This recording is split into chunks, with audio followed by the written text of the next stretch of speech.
നമ്മുടെ രക്ഷിതാവും കർത്താവുമായ യേശു ക്രിസ്തുവിൻ്റെ പരിശുദ്ധ നാമം വാഴ്ത്തപ്പെടുമാറാകട്ടെ. വീണ്ടും ഈ വിശുദ്ധ ദിവസം ദൈവസന്നിധിയിൽ കടന്നു വന്ന് ദൈവവചനം ധ്യാനിക്കുവാൻ സ്വർഗത്തിലെ ദൈവം തന്ന നല്ല അവസരത്തിനായി വീണ്ടും ദൈവത്തെ സ്തുതിക്കുകയാണ്. കഴിഞ്ഞ ദിവസം നാം ചിന്തിച്ചുകൊണ്ടിരുന്നത് നമ്മുടെ ബഹുമാനനായ അച്ഛൻ്റെ ചോദ്യങ്ങൾക്ക് മറുപടി എന്നോണമാണ് പല കാര്യങ്ങളും പറഞ്ഞു പോയിക്കൊണ്ടിരുന്നത്. ഏതാണ്ട് 12-ലധികം ചോദ്യങ്ങൾ അച്ഛൻ നമ്മോട് ചോദിച്ചിരുന്നു. അതിൽ ഓരോന്നിനും നമ്മൾ വിശദമായി തന്നെ മറുപടികൾ ഇങ്ങനെ പറഞ്ഞു പോയി. ഏറ്റവും ഒടുവിലേക്ക് വന്നപ്പോൾ നിങ്ങളുടെ ആരാധനയിലെല്ലാം നിങ്ങൾ യേശു ക്രിസ്തുവിനെയാണ് ഫോക്കസ് ചെയ്യുന്നത്, സകലതും യേശുവിൻ്റെ നാമത്തിൽ മാത്രമാണ്, നിങ്ങൾക്ക് പിതൃപുത്ര പരിശുദ്ധാത്മാവാം ത്രിയേക ദൈവത്തോടുള്ള ബന്ധത്തിൽ അങ്ങനെ ഒരു ആരാധന നിങ്ങൾ നടത്തുന്നില്ല എന്ന നിലയിൽ അച്ഛൻ പല കാര്യങ്ങളും പറയാനിടയായി. അതിനിടയിൽ നിങ്ങളുടെ ദൈവം ആരെന്നൊക്കെ ചോദിക്കുകയും ചെയ്തു. അതിനൊക്കെ നമ്മൾ ഘട്ടം ഘട്ടമായിട്ട് മറുപടി പറഞ്ഞ് ഈ ആരാധനയോടുള്ള ബന്ധത്തിൽ അച്ഛനോട് നമ്മൾ സംസാരിച്ചു വരികയായിരുന്നു. അതിനിടയിൽ ഈ പെന്തക്കോസ്റ്റ് ലോകത്തുള്ള ചില വൈസ്മെന്മാർ എന്ന് വെച്ചാൽ വളരെ ജ്ഞാനികളായ ആളുകൾ ഇടയിൽ ചില ചോദ്യങ്ങൾ ചോദിച്ചപ്പോൾ കഴിഞ്ഞ ദിവസങ്ങളിലൊക്കെ നമ്മൾ അവർക്കുള്ള മറുപടിയും കൂടി ഇതിനിടയിൽ പ്ലേസ് ചെയ്തിരുന്നു. അവരോടും ചെറിയ തോതിൽ ഒരു ന്യായമായ ചോദ്യം വരുമ്പോൾ മറുപടി പറയണമല്ലോ, ഒഴിഞ്ഞു മാറുന്നത് ശരിയല്ലല്ലോ. അതുകൊണ്ട് നമ്മൾ അതിനും മറുപടി പറഞ്ഞു. അപ്പോൾ അച്ഛൻ്റെ ചോദ്യത്തിന് നമ്മൾ ശരിക്കും ആദ്യത്തെ ഒരാഴ്ച അങ്ങനെ പറഞ്ഞു വന്നു. അതിൻ്റെ കണ്ടിന്യൂവേഷനാണ് പിന്നെ പറഞ്ഞതെങ്കിലും ആ ചോദ്യത്തിൽ തന്നെ നിന്നുകൊണ്ട് കണ്ടിന്യൂ ചെയ്യേണ്ട കാര്യങ്ങളിലേക്ക് കടക്കാൻ പറ്റിയില്ല. ശരിക്കും കഴിഞ്ഞ ആഴ്ച പറഞ്ഞ പല കാര്യങ്ങളും റിപ്പീറ്റ് ചെയ്യപ്പെടുകയായിരുന്നു. അപ്പോൾ അതിന് 1-2 പേര് പറയുകയും ചെയ്തു, നിങ്ങൾ ഈ പറയുന്ന കാര്യങ്ങൾ റിപ്പീറ്റ് ചെയ്യുകയാണെന്ന്. അങ്ങനത്തെ ചിന്തയുള്ള പ്രിയപ്പെട്ടവരോട് എനിക്ക് പറയാനുള്ളത്, ഇത് ഒരു വീഡിയോ റെക്കോർഡിംഗ് മെസ്സേജ് അല്ല നിങ്ങൾ യൂട്യൂബിൽ കേൾക്കുന്നത്. ഞങ്ങൾ ദൈവമക്കൾ ഒരുമിച്ചിരുന്ന് ദൈവവചനം ധ്യാനിക്കുന്നതാണ്. അപ്പോൾ അതിൽ പിന്നത്തേതിൽ യൂട്യൂബിലൊക്കെ അപ്ലോഡ് ചെയ്യുമ്പോൾ കേൾക്കുന്നവരുമുണ്ട്. അങ്ങനെ കേൾക്കുന്നവരിൽ പുതിയ വിശ്വാസികളുണ്ട്, അതുപോലെ തന്നെ പ്രായമുള്ളവരുണ്ട്. ചിലർക്ക് പലപ്പോഴും പല കാര്യങ്ങളും പെട്ടെന്ന് മനസ്സിലാകാറില്ല. അപ്പോൾ അവരിൽ പലരും പിന്നീട് ഞങ്ങളോട് സംസാരിക്കുമ്പോൾ ഈ കാര്യങ്ങൾ മനസ്സിലായിട്ടില്ല, ഒന്നുകൂടെ വിശദീകരിക്കണമെന്ന് ചിലപ്പോൾ പറയും. അല്ലെങ്കിൽ അതിൽ ഏതെങ്കിലും ഒരു ഭാഗമായിരിക്കും അവർ പറയുന്നത് ഗ്രഹിക്കാൻ പറ്റിയിട്ടില്ല, അതുകൊണ്ട് ആ ഭാഗം ഒന്നുകൂടി ഒന്ന് എക്സ്പ്ലെയിൻ ചെയ്യണമെന്ന് പറയുമ്പോൾ അത് എക്സ്പ്ലെയിൻ ചെയ്യാനായിട്ട് പോകും. അങ്ങനെയൊക്കെയാണ് പലപ്പോഴും പല ഭാഗങ്ങളും റിപ്പീറ്റ് ചെയ്യുന്നത്. അപ്പോൾ അതിൻ്റെ കാര്യം നിങ്ങൾക്ക് മനസ്സിലായി കാണും. അതുപോലെ ചില സഹോദരങ്ങൾ നമ്മുടെ മെസ്സേജുകൾക്കൊക്കെ അടിയിൽ വന്ന് കമൻറ്റ് ചെയ്യാറുണ്ട്. ഈ മെസ്സേജുകളൊക്കെ ഒരു 10 മിനിറ്റ്സ് ഓർ 20 മിനിറ്റ്സ് അങ്ങനെ ചുരുക്കാൻ പാടില്ലെന്ന് ചോദിക്കാറുണ്ട്. അതിന് നമ്മൾ ഒരിക്കലും മറുപടി പറയാറില്ല. ഇപ്പോഴും മറുപടി പറയാനായിട്ട് ഉത്സാഹിക്കുന്നില്ല. കാരണം ആ മെസ്സേജ് കേൾക്കുമ്പോൾ തന്നെയെങ്കിലും മനസ്സിലാക്കാൻ മേലെ ഇതൊരു ഫോൺ മുമ്പിൽ വെച്ചിട്ടോ അല്ലെങ്കിൽ ഒരു ക്യാമറ മുമ്പിൽ വെച്ചിട്ടോ പ്രസംഗിച്ച് റെക്കോർഡ് ചെയ്യുന്നതല്ല. പകരം ഇതൊരു മീറ്റിങ്ങിനകത്ത് പ്രസംഗിക്കുന്നതാണ്. ജനത്തെ സംബോധന ചെയ്തുകൊണ്ടാണ് സംസാരിക്കുന്നത്. അപ്പോൾ ആ വിഷയങ്ങൾ എത്ര സമയം സംസാരിക്കണമെന്ന് ചോദിച്ചാൽ സാധാരണഗതിയിൽ നമ്മളുടെ മീറ്റിങ്ങുകളിൽ, സഭായോഗമാകട്ടെ, കോട്ടേജ് മീറ്റിങ്ങുകളാകട്ടെ, മറ്റ് ഇടയോഗങ്ങളാകട്ടെ, അവിടെയൊക്കെ ഏറ്റവും മിനിമം 1 അവർ സംസാരിക്കും. അതിന് മുകളിലേക്കും പോകാറുണ്ട്. ചിലപ്പോൾ 1 മണിക്കൂറോ 1.25 മണിക്കൂറോ 1.5 മണിക്കൂറോ ഒക്കെ പ്രസംഗകർ പ്രസംഗിക്കാറുണ്ട്. അപ്പം നമ്മളുടെ ഇവിടെയും ചില സമയത്തൊക്കെ 1.5 മണിക്കൂർ വരെ പോകാറുണ്ട്. ചിലപ്പോൾ 1.25 മണിക്കൂർ 1 മണിക്കൂർ അങ്ങനെയൊക്കെ നിൽക്കും. അത് വിഷയത്തോടുള്ള ബന്ധത്തിൽ നമ്മൾ പറഞ്ഞു പോകുന്നത് അതുകൊണ്ടാണ് അതിനൊന്നും മറുപടികൾ പറയാത്തത്, വിശദീകരണം തരാത്തത്. അതൊക്കെ ചിന്തിക്കാവുന്ന കാര്യമേ ഉള്ളൂ. 21-ാം നൂറ്റാണ്ടിൽ അതൊക്കെ ചിന്തിക്കാൻ കഴിയുന്ന കാര്യമാണ്, അല്ലേ? വളരെ വികസിതമായ ഒരു കാലഘട്ടമല്ലേ. ഈ കാലഘട്ടത്തിൽ ഒരു കാര്യം കേൾക്കുമ്പോൾ വിലയിരുത്താൻ മേലെ ഇത് എങ്ങനെയുള്ള മെസ്സേജാണ്, ഇത് എന്താണ് ഈ പറയുന്നത് എന്ന് ചിന്തിക്കാം. അപ്പോൾ അങ്ങനത്തെ കമൻസ് അതൊരു പോസിറ്റീവ് കമൻ്റായിട്ട് എനിക്ക് തോന്നുന്നില്ല. ഓക്കെ, ആ ഭാഗം പറഞ്ഞു വിടുകയാണ്. അപ്പോൾ ഇനി അച്ഛൻ നമ്മോട് ചോദിച്ച ചോദ്യവുമായി ബന്ധപ്പെട്ട് കഴിഞ്ഞ ദിവസങ്ങളിൽ പറഞ്ഞതിൻ്റെ തുടർച്ച പറഞ്ഞു വരുമ്പോൾ തുടക്കത്തിൽ എനിക്ക് പറയാനുള്ളത്, അച്ഛൻ്റെ ഏറ്റവും അവസാനത്തെ ഈ ചോദ്യം ആരാധനയുമായി ബന്ധപ്പെട്ടാണ്. ത്രിയേക ദൈവത്തിന് നിങ്ങൾ എന്തുകൊണ്ട് ആരാധന അർപ്പിക്കുന്നില്ല, നിങ്ങൾ യേശുക്രിസ്തുവിൽ മാത്രം ഫോക്കസ് ചെയ്യുന്നു എന്ന് പറഞ്ഞപ്പോൾ ഞാൻ അതിന് മറുപടി പറഞ്ഞു തുടങ്ങിയത് ഇങ്ങനെയാണ്. അതായത് ആദ്യം ആരാധന എന്താണെന്ന് ചിന്തിച്ചിട്ട് വേണമല്ലോ ബാക്കി കഥ പറയാൻ. അതുകൊണ്ടാണ് ആരാധനയെക്കുറിച്ചുള്ള ഒരു രൂപരേഖ കൊണ്ടുവരുവാൻ ഞങ്ങൾ പരിശ്രമിച്ചത്. ആരാധന എന്ന് പറയുമ്പോൾ പഴയ നിയമത്തിൽ ആരാധനയുണ്ട്. പഴയ നിയമത്തിൽ തന്നെ നമ്മൾ ന്യായപ്രമാണ കാലഘട്ടത്തിലും മനസാക്ഷി യുഗത്തിലൊക്കെ ഭക്തന്മാർ ആരാധിച്ചതായിട്ട് കാണുന്നു. പുതിയ നിയമ കാലഘട്ടത്തിലേക്ക് വരുമ്പോൾ പുതിയ നിയമ ആരാധനയെക്കുറിച്ചുള്ള ആദ്യത്തെ സ്റ്റേറ്റ്മെൻറ്റ് നമ്മൾ കാണുന്നത് ശമരിയക്കാരിയും കർത്താവുമായി സംസാരിക്കുന്ന വേളയിൽ കർത്താവ് നമ്മുടെ പ്രിയ സഹോദരി ശമരിയാക്കാരിയോട് പറയുന്ന ഭാഗമാണ്, സത്യനമസ്കാരികളുടെ ആരാധന ഇങ്ങനെയായിരിക്കും. പിതാവ് ആത്മാവാകുന്നു. സത്യനമസ്കാരികൾ പിതാവിനെ ആത്മാവിലും സത്യത്തിലുമാണ് ആരാധിക്കേണ്ടത്. അങ്ങനെ പുതിയ നിയമ ആരാധനയെക്കുറിച്ച് കർത്താവ് ആദ്യമായി സംസാരിക്കുന്നത് ശമരിയാക്കാരിയോടാണ്. അത് ശമരിയാക്കാരിയോട് സംസാരിച്ചത് ശരിയാണോ? അത് ശരിക്കും ഗമാലിയലിനോടല്ലേ സംസാരിക്കേണ്ടതെന്നൊക്കെ ചോദിച്ചാൽ എനിക്ക് ഉത്തരവൊന്നുമില്ല. കർത്താവിന് ബോധിച്ചവരോട് കർത്താവ് സംസാരിക്കും. പല ഗൗരവമായ വെളിപ്പാടുകളും തൻ്റെ ശിഷ്യന്മാരായ ആ സമയത്ത് മുക്കുവന്മാരായിരുന്നല്ലോ, ആ മുക്കുവന്മാരോടൊക്കെയാണ് സംസാരിച്ചത്. അല്ലാതെ സമൂഹത്തിലെ ഏറ്റവും ടോപ്പ് ക്ലാസ് ആളുകൾ തറവാടികളോട് തന്നെ പറയണമെന്ന് പറഞ്ഞാൽ ബുദ്ധിമുട്ടായിരിക്കും. തറവാടികൾക്കൊന്നും മനസ്സിലായില്ലെന്നുള്ളതാണ് സത്യം. ഈ തറവാട്ട് മഹിമയൊക്കെ അധികം പറയുന്നവരുണ്ടല്ലോ, 2000 കൊല്ലത്തിൻ്റെ മഹിമ പറയുന്നവരുണ്ട്, പിന്നെ പലതരം നീളവും വീതിയും ഒക്കെ പിടിക്കുന്നവരുണ്ട്. ഈ പുള്ളികൾക്കൊന്നും മനസ്സിലാകാത്ത കാര്യമാണ് ശമരിയാക്കാരിക്ക് മനസ്സിലായത്. ശമരിയാക്കാരി തുടക്കത്തിൽ പറഞ്ഞു, ഞങ്ങളും തിരക്കേടില്ലാത്ത ആരാധനക്കാരാ, ഗ്രാസി മലയിൽ ഞങ്ങളുടെ പിതാക്കന്മാർ ആരാധിച്ചിരുന്ന ആ ആരാധനയുടെ തുടർച്ചക്കാരാ ഞങ്ങളെന്ന് പറഞ്ഞപ്പോഴാണ് അവളോട് പറഞ്ഞത്, നിങ്ങളുടെ ആരാധനയുമല്ല അവരുടെ ആരാധനയുമല്ല സത്യാരാധന. സത്യാരാധനയുടെ നാഴിക വരുന്നു, അത് ആത്മാവിലും സത്യത്തിലുള്ള ആരാധനയാണ് എന്നാണ് പറഞ്ഞു വന്നത്. അപ്പോൾ ആരാധന എന്നുള്ളൊരു വിഷയത്തിലേക്ക്, അതിൻ്റെ ഗൗരവത്തിലേക്ക് പറഞ്ഞു വരുമ്പോൾ അച്ഛനുമായിട്ട് ഒരു ഭാഗത്തും നമുക്ക് യോജിക്കാൻ കഴിയുന്നില്ല. ഒരു ഭാഗത്തും, അതായത് ആരാധന എന്ന വിഷയം പറഞ്ഞു വരണമെങ്കിൽ ആരാധനയ്ക്കൊരു ഒരുക്കമുണ്ട്. ആ ഒരുക്കത്തിൻ്റെ വിഷയങ്ങളെല്ലാം പറഞ്ഞല്ലാതെ നമുക്ക് ആരാധനയിലേക്ക് വരാൻ കഴിയില്ല. അതായത് പിതൃപുത്ര പരിശുദ്ധാത്മാവാം ത്രിയേക ദൈവത്തെ ആരാധിക്കുന്ന വിധമാണ് നമ്മൾ ആദ്യത്തെ ആഴ്ചയിൽ പറഞ്ഞത്. അതായത് 2 ആഴ്ച മുമ്പ് നമ്മൾ പറഞ്ഞത്, നമ്മൾ ആരാധനയ്ക്ക് ദൈവസന്നിധിയിൽ ഒത്തുകൂടുമ്പോൾ യേശുക്രിസ്തുവിൻ്റെ നാമത്തിലാണ് ഒത്തുകൂടുന്നത്. ആരാധിക്കുന്നത് പരിശുദ്ധാത്മാവിലാണ്. ആരാധന സ്വീകരിക്കുന്ന പിതാവാം ദൈവമാണ്, അല്ലേ? പിതാവായ ദൈവത്തെയാണ് നമ്മൾ ആരാധിക്കുന്നത്. ആരാധന യേശുവിൻ്റെ നാമത്തിലാണ്. അതുപോലെ ആരാധിക്കുന്നത് പരിശുദ്ധാത്മ സഹായത്താലും പരിശുദ്ധാത്മ ശക്തിയാലുമാണ്. അപ്പോൾ ത്രിയേക ദൈവത്തിന് ആരാധന അർപ്പിക്കുന്നുണ്ടോ ഇല്ലയോ എന്ന് ചോദിച്ചാൽ അതാണ് അതിൻ്റെ ഏറ്റവും ബേസായിട്ടുള്ള മറുപടി, ഏറ്റവും ബേസിക്കായിട്ടുള്ള മറുപടി. അപ്പോൾ വിശുദ്ധന്മാർ ദൈവസന്നിധിയിൽ ഒരുമിച്ച് കൂടുന്ന സമയത്ത് അവരുടെ വായിൽ നിന്ന് ഉച്ചരിച്ചുകൂടാത്ത ജരക്കങ്ങളാൽ പല കാര്യങ്ങളും കടന്നു വരും. ആരാധനയോടുള്ള ബന്ധത്തിൽ ഉച്ചരിച്ചുകൂടാത്ത ഞരക്കങ്ങളാൽ പലതും അവരുടെ അധരങ്ങളിൽ നിന്ന് പുറത്തേക്ക് വരികയല്ലേ. അവരെൻ്റെ കർത്താവേ എന്ന് വിളിക്കും, എൻ്റെ ദൈവമേ എന്ന് വിളിക്കും, എൻ്റെ പിതാവേ എന്ന് വിളിക്കും. അങ്ങനെ അതാത് സമയങ്ങളിൽ വായിൽ വരുന്നത് പോലെ തന്നെ ദൈവത്തെ സംബോധന ചെയ്യും. അല്ലാതെ ഞങ്ങൾ 3 പ്രാവശ്യം പിതാവിനും പുത്രനും പരിശുദ്ധ റൂഹായിക്കും സ്തുതിയെന്ന് 3 പ്രാവശ്യമേ പറയുള്ളൂ, 4ാമത് പറയില്ലെന്നോ അല്ലെങ്കിൽ 2 പ്രാവശ്യം പറയില്ലെന്നോ അങ്ങനെയൊന്നുമല്ല. ഇവിടെ സ്വാതന്ത്ര്യമുണ്ട്. സത്യാരാധനയോടുള്ള ബന്ധത്തിൽ പുതിയ നിയമസഭയിൽ സ്വാതന്ത്ര്യമുണ്ടെന്നുള്ളതാണ് നമ്മൾ പഠിക്കുന്നത്. എന്താണ് എപ്പിസ്കോപ്പൽ സമൂഹങ്ങളും പെന്തക്കോസ്റ്റ് സമൂഹവും തമ്മിലുള്ളൊരു അന്തരം? ചരിത്രത്തിൽ ഈ പെന്തക്കോസ്റ്റ് മുന്നേറ്റം എന്ന് പറയുന്നത് എന്തുകൊണ്ട് സംഭവിച്ചു? പഠിക്കേണ്ട വിഷയമാണത്, പഠിക്കേണ്ട വിഷയമാണ്. അതായത് കാത്തലിക് സമൂഹത്തിൽ നിന്ന് വിഘടിച്ച് പിന്നീട് ഓർത്തഡോക്സ് സമൂഹം ഉണ്ടായി, അതങ്ങനെ മുൻപോട്ട് പോയി. അതിന് ശേഷം നമ്മൾ കാണുന്നത് വീണ്ടും കാത്തലിക് സമൂഹത്തിൽ നിന്ന് ഒരു വിഘടനം സംഭവിച്ചിട്ടാണല്ലോ പ്രൊട്ടസ്റ്റൻ്റ് മൂവ്മെൻ്റ് ഉണ്ടായത്. അതിനകത്ത് നിന്ന് പ്രബലമായൊരു സമൂഹത്തെ പിന്നീട് നമ്മൾ കാണുന്നതാണ് ആംഗ്ലിക്കൻ സമൂഹം. അപ്പോൾ ആംഗ്ലിക്കൻ സമൂഹം ഇങ്ങനെ ഒത്തിരി കൂട്ടങ്ങളുണ്ട്. ഈ കൂട്ടങ്ങളിൽ നിന്നെല്ലാം വിഭിന്നമായിട്ട് 20-ാം നൂറ്റാണ്ടിൻ്റെ ആദ്യപാദത്തിൽ പെന്തക്കോസ്റ്റ് മുന്നേറ്റമുണ്ടായപ്പോൾ അനേകർ ഇതിലേക്ക് ആകർഷിക്കപ്പെട്ടു. അതിനെക്കുറിച്ചൊക്കെ ചിന്തിക്കുകയും പഠിക്കുകയൊക്കെ ചെയ്യേണ്ടതാണ്. നമ്മുടെ ബഹുമാനപ്പെട്ട അച്ഛനും അല്പമൊക്കെ കുലങ്കഷമായി ചിന്തിക്കേണ്ടതാണ്. പെരിഫറൽ ലൈനിൽ എന്തൊക്കെയോ കാണുകയും കേൾക്കുകയൊക്കെ ചെയ്തിട്ട് ഒരു ചാപ്പ കുത്തിയിട്ട് ചുമ്മാ പോകാതിരിക്കുക. അതിനെക്കുറിച്ച് പഠിച്ചു വരുമ്പോൾ ഏകദേശം 1800 1900 വർഷങ്ങളിങ്ങനെ ക്രിസ്തീയ സഭ മുന്നോട്ട് പോയിട്ടുണ്ട്. ആ പോയ കാലത്തൊക്കെ ഒരു നീളക്കുപ്പായക്കാരൻ അവിടെ മുൻപിൽ നിന്നുകൊണ്ട് ജനത്തിന് നേരെ കൈ ഉയർത്തിക്കൊണ്ട് പിതാവിനും പുത്രനും പരിശുദ്ധ റൂഹായിക്ക് സ്തുതിയായിക്കട്ടെ എന്ന് പറയുമ്പോൾ അവരാകെ ഒരു ആമേൻ പറഞ്ഞ് അവസാനിപ്പിക്കും. അങ്ങനെ അവരുടെ പാർട്ടിസിപ്പേഷനുണ്ട്. കുറച്ച് ആമീനും, കുറച്ച് ബാറക് മോറും, കുറച്ച് സൗമൻ ഗാലസും, കുറച്ച് കുറിയലൈസോനും, അങ്ങനെ കുറച്ച് എണ്ണം പറഞ്ഞ കുറച്ച് കാര്യങ്ങളുമായിട്ട് അവരവിടെ അങ്ങനെ നിന്ന് കണ്ടും കേട്ടും ഒക്കെ വീട്ടിൽ പോകുന്നു. പുരോഹിതൻ അവിടെ ബലി അർപ്പിക്കുന്നു. അപ്പോൾ അതിൻ്റെ ഭാഗമായി തങ്ങൾ മാറി എന്നുള്ളൊരു ചിന്തയിലും വിശ്വാസത്തിലുമാണ് അവർ പോകുന്നത്. ആത്മീയമായ ഒരു നവീകരണമോ ഒരു ഉത്സാഹമോ ചൊടിപ്പോ ഉന്മേഷമോ ഒന്നും അവർക്ക് അധികം അങ്ങനെ ലഭിക്കുന്നില്ല.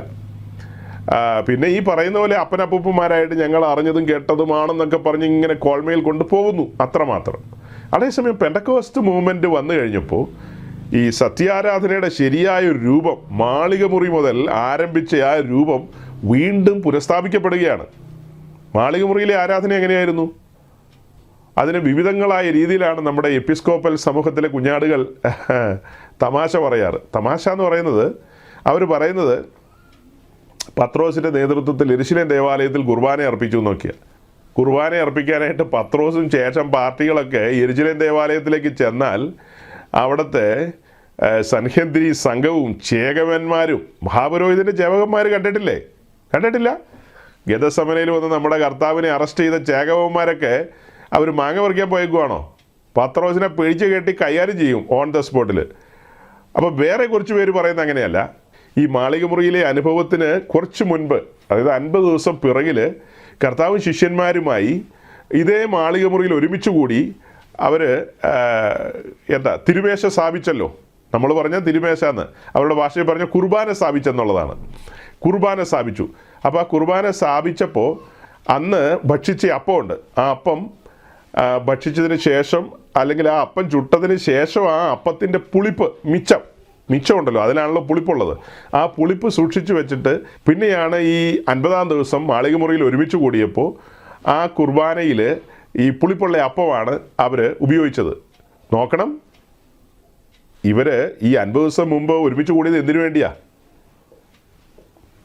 കുർബാന സ്ഥാപിക്കാനല്ല, പെസഹായ്ക്ക് വേണ്ടിയാണ് ഒരുമിച്ച് കൂടിയത്. പിന്നത്തേതിൽ അത് പുതിയ ഉടമ്പടിയുടെ സ്ഥാപനമായി മാറി എന്നുള്ളതാണ് നമ്മൾ പഠിക്കുന്നത്. അപ്പോൾ അവർ ശരിക്കും ഒത്തുകൂടിയത് എന്തിനു വേണ്ടിയാ? പെസഹായ്ക്ക് വേണ്ടി. പെസഹായ്ക്ക് എങ്ങനെയുള്ള അപ്പമാണ് ചുടുന്നത്? പുളിപ്പിച്ച അപ്പമാണോ ചുടുന്നത്? അപ്പോൾ ഇവിടെ നേരത്തെ നമ്മൾ പറഞ്ഞിട്ടുള്ളൊരു കാര്യമാണ്, നമ്മുടെ ബഹുമാനപ്പെട്ട അച്ഛൻ ഉൾപ്പെട്ട് നിൽക്കുന്ന ആ സമൂഹവും അവർ പലവിധമായ കൈമാറ്റങ്ങളെക്കുറിച്ച് പറയുന്നതിലൊരു കൈമാറ്റമാണ് പുളിപ്പിൻ്റെ കൈമാറ്റം. അതായത് ഈ കൈവെപ്പ് പിന്തുടർച്ചയുണ്ടെന്ന് പറയുമല്ലോ, പുളിപ്പിൻ്റെ പിന്തുടർച്ചയുടെ ക്ലെയിമും അവരുടെ ഭാഗത്തുണ്ട്. ഞങ്ങളുടെ ഭാഗത്താണ് ശരിയായ ആ പുളിപ്പുള്ള അപ്പം കിട്ടിയിരിക്കുന്നത്. അന്ന് മാളികമുറിയിൽ ചുട്ട പുളിപ്പുള്ള അപ്പം, ആ അപ്പത്തിൻ്റെ പിന്തുടർച്ച ഞങ്ങളിങ്ങനെ കൈമാറി പോരുന്നു എന്നുള്ളതാണ് അവരുടെ ഇടയിൽ നിന്നുള്ള ഒരു പ്രഗത്ഭനായൊരു വ്യക്തിയിൽ നിന്ന് എനിക്ക് കേൾക്കാനായിട്ട് കഴിഞ്ഞത്. അത് വെച്ചിട്ടായി പറയുന്നത്, അല്ലാതെ ഞാൻ എൻ്റെ ഊഹമല്ല പറയുന്നത്. അപ്പോൾ ശരിക്കും നമ്മൾ പഠിച്ചു വരുമ്പോൾ എങ്ങനെയാണ് മനസ്സിലാക്കുന്നത്? പെസഹായ്ക്ക് ഒരുമിച്ച് കൂടുമ്പോൾ പുളിപ്പുള്ള അപ്പം അല്ല അവിടെ ചുടുന്നത്. അപ്പോൾ ആ ആദ്യമേ തന്നെ ആ ക്ലെയിം തകരുക എന്നുള്ളതാണ് എൻ്റെ ഒരു ചിന്ത. ആ ക്ലെയിമിന് ഇനി നിലനിൽക്കാൻ പറ്റുമോ? ആ പുളിപ്പ് 50 ദിവസം സൂക്ഷിച്ചു വെച്ചു എന്ന് പറഞ്ഞാൽ അന്ന് എവിടെയാണ് ഈ പുളിപ്പില്ലാത്ത അപ്പമാണ് അന്ന് ചുടുന്നത്. പെസഹായോടുള്ള ബന്ധത്തിൽ പുളിപ്പില്ലാത്ത അപ്പത്തിൻ്റെ ഉത്സവമാണ് കണ്ടിന്യൂവേഷനായിട്ട് വരുന്നത്. അപ്പോൾ അവിടെയൊന്നും പുളിപ്പില്ല, നിങ്ങളുടെ അതിർത്തിക്കകത്ത് എങ്ങും പുളിപ്പ് പാടില്ലെന്നാ. അപ്പോൾ ഇതൊക്കെ തെറ്റായ ചിന്തകളും സങ്കല്പങ്ങളുമാണ്. അപ്പോൾ ഇവർ പറഞ്ഞു വരുന്നത് മാളികമുറിയിൽ പത്രോസ് കുർബാന അർപ്പിച്ചെന്നുള്ളതാണ്. മാളികമുറിയിൽ കുർബാന അർപ്പിച്ചെന്നുള്ളതാണ്. അപ്പോൾ ഈ ആരാധനയുടെ കൂട്ടത്തിൽ ഞാൻ എന്തിനാണ് ഇതൊക്കെ പറയുന്നത്? വാസ്തവമായി ജനം വഞ്ചിക്കപ്പെട്ട് കിടക്കുകയാണ്. സത്യാരാധനയും കുർബാനയുമായി ഒരു ബന്ധമില്ലെന്ന് കഴിഞ്ഞ ദിവസം പറഞ്ഞു. ഒരിക്കൽ കൂടെ ഞാൻ പറയുകയാണ്, ശരിയായ ആത്മാവിൽ സത്യത്തിലുള്ള ആരാധന എന്ന് പറയുന്നത് ഈ വേദപുസ്തകത്തിലെ വാക്യങ്ങൾ വെച്ചിട്ട് ഏതൊരു വ്യക്തിക്കും അവൻ കാത്തലിക്കോ ഓർത്തഡോക്സോ പെന്തിക്കോസ്റ്റോ ബ്രദറോ ആരും ആകട്ടെ, അവർക്ക് സ്വയം വായിച്ച് പഠിച്ച് മനസ്സിലാക്കിയെടുക്കാവുന്ന കാര്യമേ ഉള്ളൂ. സത്യാരാധന എന്ന് പറയുമ്പോൾ ശമരിയാക്കാരോട് പറഞ്ഞതിൻ്റെ ഒരു ശരിയായ പൊരുൾ, ആത്മാവിൽ സത്യത്തിലുമുള്ള ആരാധന. അപ്പോൾ അതുവരെയുള്ള ആരാധന എന്താണെന്ന് ഒരു പുതുനിയമ ഭക്തൻ അറിഞ്ഞിരിക്കണം. അതുവരെയുള്ള ആരാധന, അതാണ് കഴിഞ്ഞ ആഴ്ചകളിൽ നമ്മൾ പറഞ്ഞത്. സമാഗമന കൂടാരത്തെ ആദ്യം മുൻനിർത്താം, പിന്നത്തേതിൽ യെരുശലേം ദേവാലയത്തെ നിർത്താം. രണ്ടിടത്തും ഒരേ കാര്യമാണ് കണ്ടിന്യൂ ചെയ്യുന്നത്. അതായത് സമാഗമന കൂടാരം ഒരു കൂടാരമാണെന്ന് മാത്രം, മറ്റത് ഒരു പെർമനൻറ്റ് സ്ട്രക്ചറാണെന്ന് മാത്രം. പക്ഷേ ശുശ്രൂഷകളെല്ലാം ഒരുപോലെയാണ്. ഈ പറയുന്ന കൂടാരത്തിലോ അല്ലെങ്കിൽ യെരുശലേം ദേവാലയത്തിലോ അതിൻ്റെ വിശുദ്ധ സ്ഥലത്ത് പുരോഹിതൻ കടന്നു വന്ന് ധൂപം അർപ്പിക്കുന്ന കാര്യമാണ് നമ്മൾ പറഞ്ഞത്. അവിടെയാണ് പുതുനിയമത്തിൻ്റെ ആത്മാവിലുള്ള ആരാധനയുടെ ഇടം നമ്മൾ കാണുന്നത്. അതിനാണ് ധൂപാർപ്പണം എന്ന് പറയുന്നത്. തുടക്കത്തിൽ പ്രാകാരത്തിലിരിക്കുന്ന യാഗപീഠത്തിൽ യാഗം അർപ്പിച്ചുകൊണ്ട് ഹോളി പ്ലേസിൽ വന്ന് പുരോഹിതൻ ധൂപം അർപ്പിക്കുന്നു. അവിടെയാണ് ശുശ്രൂഷ പൂർത്തിയാകുന്നത്. ഡെയിലി പ്രോഗ്രാമാണ് ഞാനീ പറയുന്നത്. വർഷത്തിലൊരിക്കലുള്ള പ്രോഗ്രാമിനാണ് മഹാപുരോഹിതൻ മോസ്റ്റ് ഹോളി പ്ലേസിലേക്ക് പോകുന്നത്. ഡെയിലിയുള്ള ശുശ്രൂഷകളിൽ യാഗപീഠത്തിൽ നിന്ന് ആരംഭിച്ച് ധൂപപീഠത്തിൽ അവസാനിക്കുകയാണ്. ധൂപപീഠത്തിന് മുൻപിലുള്ള തിരശ്ശീലയുടെ ചുവട്ടിൽ രക്തം തെളിച്ചുകൊണ്ട് പുരോഹിതൻ അവിടെ കടന്നു വന്ന് പിന്നത്തേതിൽ ധൂപപീഠത്തിൽ ധൂപം അർപ്പിക്കുന്നു.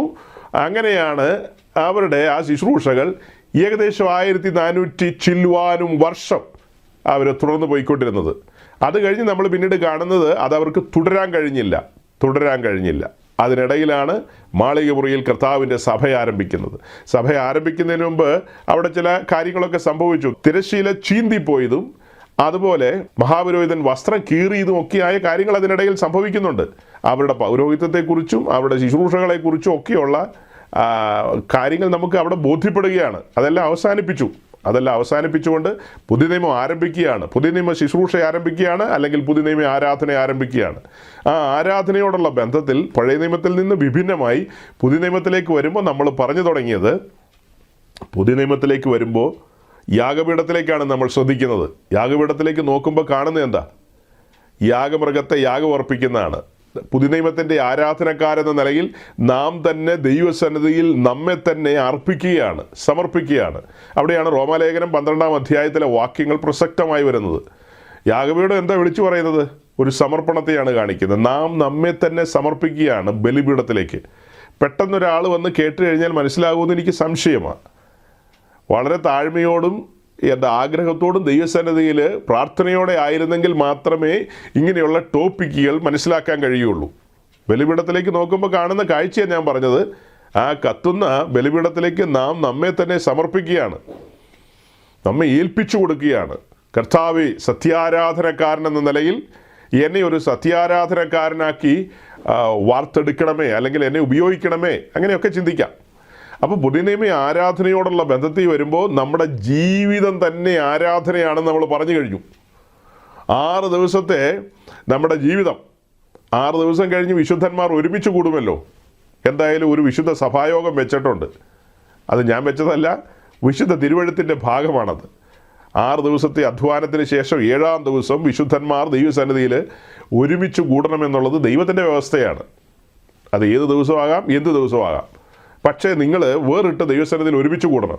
അങ്ങനെയുള്ള വിശുദ്ധന്മാരെല്ലാം 6 ദിവസം ആരാധിച്ചവർ, ദൈവസന്നിധിയിൽ ദൈവത്തിന് മഹത്വം വരുമാറ് തങ്ങൾ ബലിപീഠത്തിൽ തങ്ങളെ തന്നെ ഏൽപ്പിച്ചു കൊടുത്തവരുണ്ടല്ലോ, അവർ ദൈവസന്നിധിയിലേക്ക് കടന്നു വരികയാണ്. അങ്ങനെ ദൈവസന്നിധിയിൽ കടന്നു വന്നവർ സമൂഹമായി ഒരുമിച്ച് ദൈവത്തെ ആരാധിക്കാൻ ആരംഭിക്കുകയാണ്. അവിടെ സ്തുതിസ്തോത്ര യാഗങ്ങളുണ്ട്. അങ്ങനെ അവിടെ പരിശുദ്ധാത്മാവിനാൽ നൽകപ്പെട്ട അന്യഭാഷയിൽ ആരാധിക്കും. അങ്ങനെ വിവിധങ്ങളായ നിലയിൽ ആരാധനയുടെ ഭാഗങ്ങളാണതെല്ലാം. അങ്ങനെ ആരാധിക്കും. അപ്പോൾ അതിനു മുമ്പ് പറയുകയാണ്, ജീവിതം ഒരു ആരാധനയായിട്ട് ഏൽപ്പിച്ചു കൊടുക്കണം. സമ്പൂർണ്ണ സമർപ്പണമായിരിക്കണം. ദേഹം ദേഹി ആത്മാവിൽ സമ്പൂർണമായും ബലിപീഠത്തിലായിരിക്കണം. അങ്ങനെ ഏൽപ്പിച്ചു കൊടുക്കപ്പെട്ടവരുടെ ജീവിതത്തിൽ അവർക്ക് പ്രാഗൽഭ്യം ഉണ്ടാകും. തോന്നിയതുപോലെ ജീവിച്ചിട്ട് ദൈവസന്നിധി വരുന്നവന് പ്രാഗൽഭ്യം ഉണ്ടാവില്ല. അവർക്ക് വേണ്ടിയിട്ടാണ് ഈ പുതിയ നിയമസഭയിൽ ഇന്ന് നമ്മൾ കാണുന്ന ഈ വർഷിപ്പ് ലീഡർ എന്ന് പറയുന്ന പരിപാടിയൊക്കെ. അവരെയിട്ട് ഇളക്കി മറിക്കണം. കണ്ടിട്ടില്ലേ ദോശയൊക്കെ ഇങ്ങനെ തിരിച്ചു മറിച്ചു വിടുന്നത്? അതുപോലെയാണ് ഇവരെ ഇളക്കി മറിക്കണം. മറ്റവരെ സംബന്ധിച്ച് അങ്ങനെയല്ല. ജീവിതം ബലിപീഠത്തിലായിരിക്കുന്നവർ, സമർപ്പിതരായിരിക്കുന്നവർ, ബോധ്യമുള്ളവർ, ബോധം വന്നവർ, ആദ്യപടി എന്താ? വീണ്ടും ജനനം നടക്കണമല്ലോ. ആരാധനയോടുള്ള ബന്ധത്തിൽ ഇത് പറയാതെ വെക്കുമോ? ഒരുവൻ ദൈവത്തെ ആരാധിക്കണമെങ്കിൽ വീണ്ടും ജനിക്കണം. 56-ാം ദിവസം കുറച്ച് വെള്ളം തലയിൽ തളിച്ചിട്ട് കാര്യമില്ല. പിന്നെ കുറച്ച് ചുക്കും ഗ്രാമ്പുവും ഏലക്കായും പിന്നെ കറുകപ്പട്ടയും പിന്നെ എന്നാ കുറച്ച് അങ്ങനെ ഇങ്ങനെയൊക്കെയുള്ള സാധനമൊക്കെ ഇട്ട് വഴറ്റിയെടുത്ത എണ്ണ കൊച്ചിൻ്റെ അവിടെ ഇവിടെയൊക്കെ പൂശി എന്ന് പറഞ്ഞാലൊന്നും കാര്യമില്ല. അതൊന്നും ആരാധനയ്ക്ക് യോഗ്യമായ കാര്യങ്ങളല്ല. ഒന്നാമത്തെ പടി വീണ്ടും ജനിക്കണം. വചനമാകുന്ന വിത്തകത്ത് വരണം. ആത്മാവിനാൽ നടത്തപ്പെടുന്നൊരു അനുഭവത്തിലേക്ക് വരണം. വിശ്വാസ സ്നാനത്തിന് ഇറങ്ങിത്തിരിക്കണം. അതായത് തങ്ങളുടെ ശരീരത്തെ സമ്പൂർണ്ണമായി സമർപ്പിക്കുകയാണ് അവിടെ വിശ്വാസ സ്നാനത്തിൻ്റെ പ്രത്യേകത എന്താ? സമ്പൂർണ്ണമായ സമർപ്പണത്തിലേക്ക് വരികയാണ്. കർത്തൃത്വം കൈമാറുകയല്ലേ, ക്രിസ്തുവിൻ്റെ കർത്തൃത്വത്തിന് വിധേയമാകുകയാണ്. പരിശുദ്ധാത്മാവ് സകല സത്യത്തിലും വഴി നടത്താൻ ആരംഭിക്കുകയാണ്. സത്യാരാധനയിലേക്കും പരിശുദ്ധാത്മാവ് നടത്തുകയാണ്. വേണ്ടും പോലെ പ്രാർത്ഥിക്കാനും പരിശുദ്ധാത്മാവ് പ്രാപ്തി നൽകുകയാണ്. സമ്പൂർണ്ണമായും ജീവിതത്തെ ആത്മാവ് നിയന്ത്രിക്കുന്ന ഒരു തലത്തിലേക്ക് വരണം. അവിടെ ഞാനിപ്പോൾ ഈ പറഞ്ഞ കാര്യങ്ങളൊക്കെ എന്തൊക്കെയാ? പ്രാർത്ഥനയിൽ സഹായിക്കുന്ന പരിശുദ്ധാത്മാവാണ്. സത്യദൈവത്തെ ആരാധിക്കാൻ, സത്യാരാധനയ്ക്ക് വേണ്ടി ഒരു ഒരുക്കത്തിലേക്ക് നമ്മളെ കൊണ്ടുവരുന്നതും ആരാധനയിൽ നമ്മെ സജ്ജമാക്കുന്നതും എല്ലാം പരിശുദ്ധാത്മാവല്ലേ? പരിശുദ്ധാത്മാവാണ്. അപ്പം അങ്ങനെ ഒരു സമർപ്പണാനുഭവത്തിലേക്ക് വന്നു കഴിയുമ്പോൾ ആത്മാവിൽ നിറയപ്പെടണം. അടുത്ത പടി, ആത്മാവിൽ നിറയപ്പെടേണ്ടതിൻ്റെ അനിവാര്യത എന്താ? അതായത് പഴയ നിയമത്തോടുള്ള ബന്ധത്തിൽ ആരാധനയിലേക്ക് നമ്മൾ നോക്കുമ്പോൾ പുരോഹിതന്മാരാണ് ദൈവത്തെ ആരാധിക്കുന്നത്. സാമാന്യജനം അതിൻ്റെ ഭാഗമായിട്ട് സമാഗമന കൂടാരത്തിലോ അല്ലെങ്കിൽ യെരുശലേം ദേവാലയത്തിലോ അതിൻ്റെ പ്രാകാരത്തിൽ നിൽക്കുന്നു. അവർ പാർട്ടിസിപ്പേറ്റ് ചെയ്യുന്നുണ്ടെന്നുള്ളത് സത്യമാണെങ്കിൽ പോലും ആ ശുശ്രൂഷകളൊക്കെ ചെയ്യുന്നത് പുരോഹിതന്മാരാണ്. പുരോഹിതന്മാർ ആ ശുശ്രൂഷയ്ക്ക് വേണ്ടി ആ ശുശ്രൂഷകളൊക്കെ ചെയ്യുന്ന പുരോഹിതന്മാരാണ് എന്ന് പറയുമ്പോൾ ഒരുത്തനെ ആ പൗരോഹിത്യ ശുശ്രൂഷയിലേക്ക് കൊണ്ടുവരുന്ന രീതിയുണ്ട്. കരപൂർണ യാഗത്താലാണ് അവരെ അതിലേക്ക് കൊണ്ടുവരുന്നത്. ആ വിഷയം എഴുതിയിരിക്കുന്നത് ലേവ്യ പുസ്തകം 8-ാം അധ്യായത്തിലാണ്. നമുക്ക് വളരെ പരിചിതമായൊരു അധ്യായമാണ്. ആ കാര്യങ്ങൾ നിങ്ങൾ ധാരാളം കേട്ടിട്ടുള്ളതുകൊണ്ട് ഞാൻ അധികം വിശദീകരിക്കുന്നില്ല. അങ്ങനെ കൊണ്ടുവരുന്നവനെ വെള്ളത്താൽ കഴുകുന്നതും അവനെ അങ്കി ധരിപ്പിക്കുന്നതും അവൻ്റെ തലയിൽ അഭിഷേക തൈലം ഒഴിക്കുന്നതും അവൻ്റെ തലയിൽ മുടി വയ്ക്കുന്നതും അങ്ങനെ പല കാര്യങ്ങളുണ്ട് അവിടെ. അപ്പോൾ ആ കാര്യങ്ങളുടെ ഇടയിൽ അധികം ശ്രദ്ധിക്കാത്തൊരു കാര്യം ഞാൻ ഒന്ന് വായിച്ച് കേൾപ്പിക്കാം. ലെവിറ്റിക്സ് ചാപ്റ്റർ 8, ലേവ്യ പുസ്തകം 8-ാം അധ്യായം. 8-ാം അധ്യായത്തിൻ്റെ 22-ാം വാക്യത്തിലേക്ക് വരുമ്പോൾ നമ്മൾ കാണുന്നത്, അവൻ കരപൂരണത്തിനുള്ള ആട്ടുകൊറ്റനായ മറ്റേ ആട്ടുകൊറ്റനെയും കൊണ്ടുവന്നു. അതായത് 2 ആട്ടുകൊറ്റനെ കൊണ്ടുവരുന്ന കാര്യം പറയുന്നുണ്ട്. അപ്പോൾ അതിൽ മറ്റേ ആട്ടുകൊറ്റനെയും കൊണ്ടുവന്നു. ആ ചാപ്റ്റർ മുഴുവൻ നിങ്ങൾ വായിക്കണം, എങ്കിൽ അതിൻ്റെ ക്ലിയർ ആയിട്ടൊരു പിക്ചർ കിട്ടുകയുള്ളൂ. ഞാനിപ്പോൾ ഇവിടെ ഒരു ആടിനെ കാണിക്കുകയാണ് നിങ്ങളുടെ മുമ്പിൽ, ഒരു ആട്ടുകൊറ്റനെ കാണിക്കുകയാണ്. അങ്ങനെ ആ ആട്ടുകൊറ്റനെ കൊണ്ടുവന്നു. അഹരോനും പുത്രന്മാരും ആട്ടുകൊറ്റൻ്റെ തലയിൽ കൈവച്ചു. അത് കഴിഞ്ഞിട്ട് 23-ാം വാക്യത്തിലേക്ക് വരുമ്പോൾ അവരതിനെ അറുത്തു. അതായത് ദൈവസന്നിധി കൊണ്ടുവന്ന ആ ആട്ടുകൊറ്റനെ അഹരോനും പുത്രന്മാരും കൈവച്ചു. അതിനുശേഷം ആ ആടിനെ അറുത്തിട്ട് മോശെ അതിൻ്റെ രക്തം കുറെയെടുത്ത് അഹരോൻ്റെ വലത്തെ കാതിന്മേലും വലത്തെ കൈയുടെ പെരുവിരലിന്മേലും വലത്തെ കാലിൻ്റെ പെരുവിരലിന്മേലും പൂശി അല്ലെങ്കിൽ പുരട്ടി, അല്ലേ? അഹരോൻ്റെ പുത്രന്മാരെയും വരുത്തി മോശ രക്തം കുറെ അവരുടെ വലത്തെ കാതിന്മേലും വലത്തെ കൈയുടെ പെരുവിരലിന്മേലും വലത്തെ കാലിൻ്റെ പെരുവിരലിന്മേലും പുരട്ടി. ശേഷം രക്തം മോശ യാഗപീഠത്തിൻ്റെ ചുറ്റും തളിച്ചു. അപ്പോൾ അവിടെ അഹരോൻ കഴിഞ്ഞിട്ട് അഹരോൻ്റെ പുത്രന്മാർ നിൽക്കുകയാണ്. നമ്മളെ സംബന്ധിച്ച് നമുക്ക് തത്തുല്യമായ നിഴലായി നിൽക്കുന്ന അവരാണ്. അഹരോൻ യേശുക്രിസ്തുവിന് നിഴലായി നിൽക്കുകയാണ്, ശ്രേഷ്ഠ മഹാപുരോഹിതൻ എന്ന നിലയിൽ. അവൻ്റെ പുത്രന്മാരായ പുരോഹിതന്മാരെന്ന് പറഞ്ഞാൽ രക്ഷിക്കപ്പെട്ട് സ്നാനപ്പെട്ട് അഭിഷേകത്തിൽ കൃപയിൽ നിൽക്കുന്ന എല്ലാ വിശുദ്ധന്മാർക്കും നിഴലാണ് അഹരോൻ്റെ പുത്രന്മാർ. അവരായിരുന്നു പഴയ നിയമ ആലയത്തിലെ ആരാധനക്കാർ, ശുശ്രൂഷക്കാർ എന്നൊക്കെ പറയുന്നവർ. അവരുടെ സ്ഥാനത്ത് പുതുനിയമത്തിലേക്ക് വരുമ്പോൾ നമ്മളാണ് ദൈവസന്നിധിയിൽ സത്യാരാധനയ്ക്ക് വേണ്ടി ഒരുക്കപ്പെട്ട പുതുനിയമത്തിൻ്റെ പുരോഹിതന്മാരെന്ന നിലയിൽ തിരഞ്ഞെടുക്കപ്പെട്ടവർ. അപ്പോൾ അവരുടെ വലത്തെ കാതിന്മേലും വലത്തെ കൈയുടെ പെരുവിരലിന്മേലും വലത്തെ കാലിൻ്റെ പെരുവിരലിന്മേലും രക്തമടയാളമുണ്ട്. അതിന് മുകളിൽ 12-ാം വാക്യത്തിലേക്ക് വരുമ്പോൾ കാണുന്നത്, അവൻ അഹരോൻ്റെ തലയിൽ അഭിഷേക തൈലം ഒഴിച്ചു, അവനെ അഭിഷേകം ചെയ്ത് ശുദ്ധീകരിച്ചു. മോശെ അഹരോൻ്റെ പുത്രന്മാരെ വരുത്തി അങ്കി ധരിപ്പിച്ച് നടുക്കെട്ട് കെട്ടിച്ച് തലപ്പാവ് ഇടിവിച്ചു. യഹോവ മോശയോട് കൽപ്പിച്ചതുപോലെ തന്നെ അഹരോൻ്റെ പുത്രന്മാരുടെ തലയിലും അഭിഷേക തൈലം ഒഴിച്ചെന്ന് അവിടെ വാക്യങ്ങളുണ്ട്. അപ്പോൾ അവരുടെ തലയിൽ അഭിഷേക തൈലം ഒഴിച്ചു. പല കാര്യങ്ങളും ഉണ്ടല്ലോ. അവർക്ക് പൗരോഹിത്യ വസ്ത്രം ലഭിക്കണം. അതിനിടയിൽ നമ്മൾ അധികം ശ്രദ്ധിക്കാതെ പോകുന്നൊരു കാര്യമായതുകൊണ്ടാണ് ഞാൻ ഈ 8-ാം അധ്യായത്തിൻ്റെ 22-23 വാക്യം വായിച്ച് കേൾപ്പിച്ചത്. പൗരോഹിത്യ ശുശ്രൂഷയ്ക്ക് വിളിക്കപ്പെട്ടവൻ്റെ കാതിലും കയ്യിലും കാലിൻ്റെ പെരുവിരലിലും രക്തമടയാളം ഉണ്ടായിരിക്കും. അപ്പോൾ അതിനായിട്ട് ഒരു ആട്ടുകൊറ്റനെ അറുക്കുകയാണ്. ഒരു ആട്ടുകൊറ്റനെ അറുത്ത് അതിൻ്റെ രക്തമാണ് ഈ പറഞ്ഞ കാര്യത്തിന് വേണ്ടി ഉപയോഗിക്കുന്നത്. അപ്പോൾ ഇവിടെ 2 ആട്ടുകൊറ്റനെ കാണാം. ഇതേ 2 ആട്ടുകൊറ്റനെ ലേവ്യ പുസ്തകം 16-ാം അധ്യായത്തിൽ നമുക്ക് കാണാൻ കഴിയും. അറ്റോൺമെൻറ്റ് ഡേയോടുള്ള ബന്ധത്തിൽ അല്ലെങ്കിൽ പ്രായശ്ചിത്ത ദിനത്തോടുള്ള ബന്ധത്തിൽ 2 ആട്ടുകൊറ്റനെ കൊണ്ടുവരുന്ന കാര്യമുണ്ട്. അതിലൊരാടിനെ അറുത്ത് അതിൻ്റെ രക്തം അതിപരിശുദ്ധ സ്ഥലത്ത് തളിക്കുന്നതും മറ്റേ ആടിനെ അസാസേലിന് ചീട്ടുവീണയാടെന്നുള്ള നിലയിൽ അതിൻ്റെ തലയിൽ ഇസ്രായേലിൻ്റെ പാപം ആരോപിച്ചുകൊണ്ട് മഹാപുരോഹിതൻ അതിൻ്റെ തലയിൽ കൈവച്ച് പ്രാർത്ഥിക്കുകയും അങ്ങനെ ആ ആടിനെ മരുഭൂമിയിലേക്ക് വിടുകയൊക്കെ ചെയ്യുന്ന കാര്യം നമുക്ക് കാണാം. ഇവിടെ പല ഭാഗത്തും ഇങ്ങനെ എടുത്ത് പഠിക്കുമ്പോൾ 2 ആടുകളെ കാണാം, വേറൊരു ഭാഗത്തുമുണ്ട്. അപ്പോൾ അങ്ങനെ ഇതെല്ലാം നമ്മൾ കാണുന്നത് യോഹന്നാൻ 1-ാം അധ്യായത്തിൽ യേശു ക്രിസ്തുവിനെ നമ്മൾ കാണുന്നുണ്ട് ദൈവകുഞ്ഞാടെന്നുള്ള നിലയിൽ. അവിടെ യോഹന്നാൻ പറയുന്നുണ്ട്, ഇതാ ദൈവത്തിൻ്റെ കുഞ്ഞാട്. മറ്റൊരു ഭാഗത്ത് പറയുന്നു, അല്ലെങ്കിൽ അടുത്തൊരു വാക്യത്തിൽ പറയുന്നു, ഇതാ ലോകത്തിൻ്റെ പാപത്തെ ചുമന്നൊഴിക്കുന്ന ദൈവകുഞ്ഞാട്. അപ്പം യേശുക്രിസ്തുവിൽ തന്നെ ഈ 2 ആടിനെ നമ്മൾ കാണുകയാണ്. അപ്പോൾ ഇവിടെ നമ്മൾ കണ്ടത് എന്താ? ഈ ആട്ടുകൊറ്റനെ അറുത്ത് അതിൻ്റെ രക്തം ഇതുപോലെ പൂശുന്നു. ഇപ്പോൾ ഈ സംസാരിക്കുന്ന ഞാനും പുതിയ നിയമത്തിൻ്റെ പുരോഹിതനെന്ന നിലയിൽ കേട്ടിരിക്കുന്ന നിങ്ങളും വലത്തെ കാതിലും വലത്തെ കൈയിലും വലത്തെ കാലിൻ്റെ പെരുവിരലിലും രക്തമടയാളമുള്ളവരാണ്.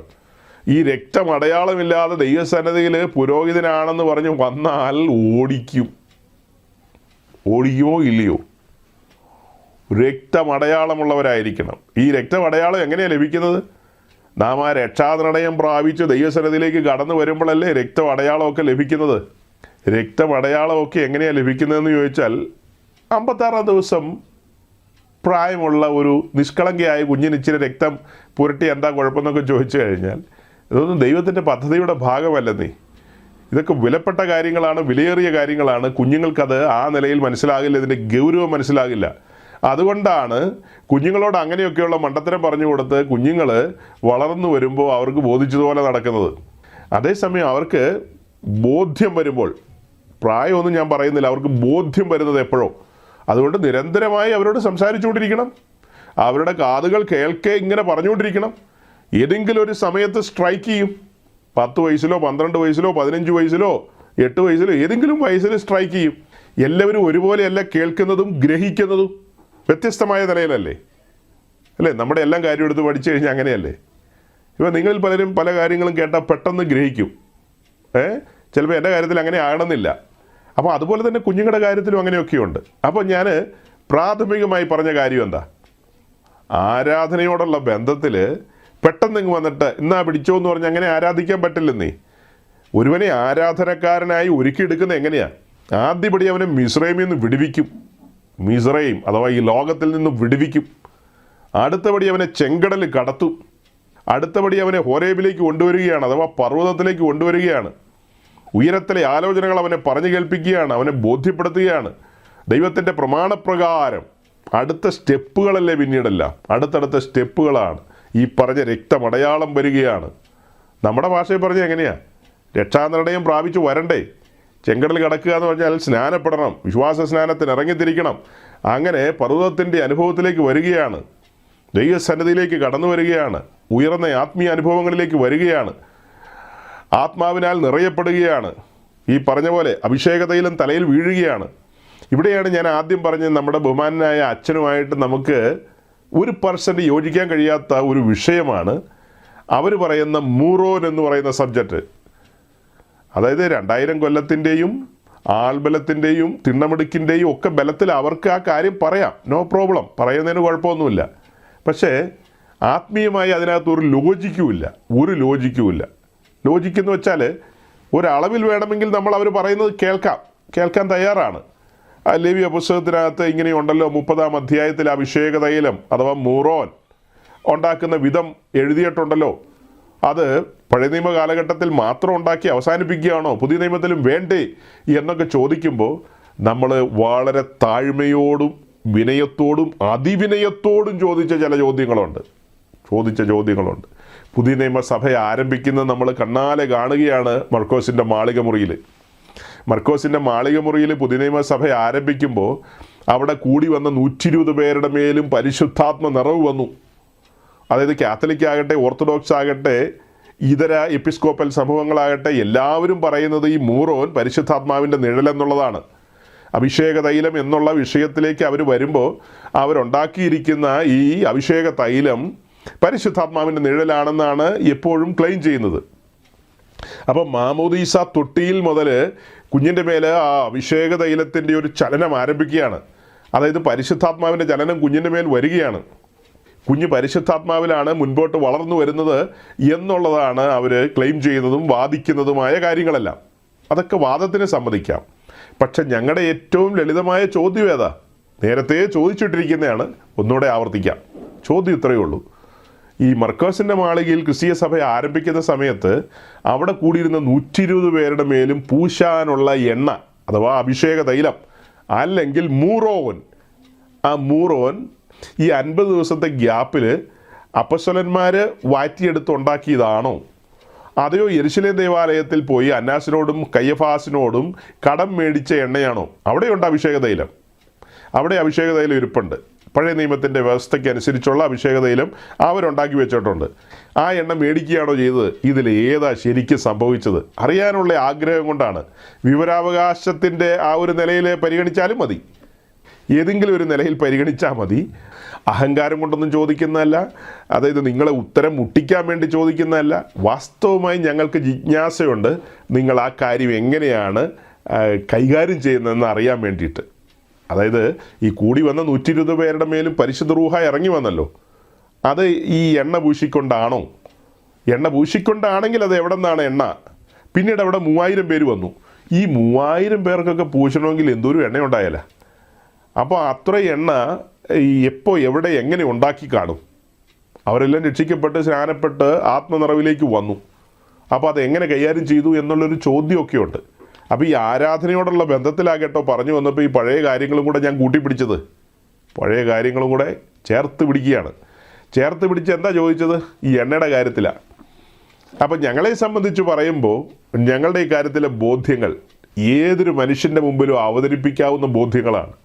ഒരു വ്യക്തി രക്ഷിക്കപ്പെടണം, അവൻ സ്നാനപ്പെടണം, അവൻ്റെ മേലെ ആ ആത്മനിറവിൻ്റെ അനുഭവം വരണം. അതിന് ഞങ്ങൾ 133 സങ്കീർത്തനത്തെ മുൻനിർത്തിക്കൊണ്ട് തുടക്കത്തിലേ പറഞ്ഞു. അതായത് ഇതാ സഹോദരന്മാർ ഒത്തൊരുമിച്ച് വസിക്കുന്ന എത്ര ശുഭവും മനോഹരമെന്ന് പറഞ്ഞിട്ട് അഹ്റോൻ്റെ തലയിൽ നിന്ന് താടിയിലൂടെ വസ്ത്രത്തിൻ്റെ വിളിമ്പിലൂടെ അങ്ങ് ഒഴുകി പാദം വരെ എത്തുകയാണ് ആ അഭിഷേകതൈലം. അഹ്റോൻ്റെ പ്രത്യേകത എന്താ? അഹ്റോനാണ് മഹാപുരോഹിതൻ. യേശുക്രിസ്തുവിൻ്റെ നിഴലായിട്ട് നിൽക്കുകയാണ് അഹ്റോൻ. അഹ്റോൻ്റെ തലയിലൂടെ താടിയിലൂടെ വസ്ത്രത്തിൻ്റെ വിളിമ്പിലേക്ക് അഥവാ ശരീരത്തിലൂടെ ഒഴുകുകയാണല്ലോ പിന്നെ, അല്ലേ? താടിയും കഴിഞ്ഞ് താഴേക്ക് വന്നു കഴിഞ്ഞാൽ പിന്നെ ശരീരത്തിൻ്റെ ഭാഗമായി.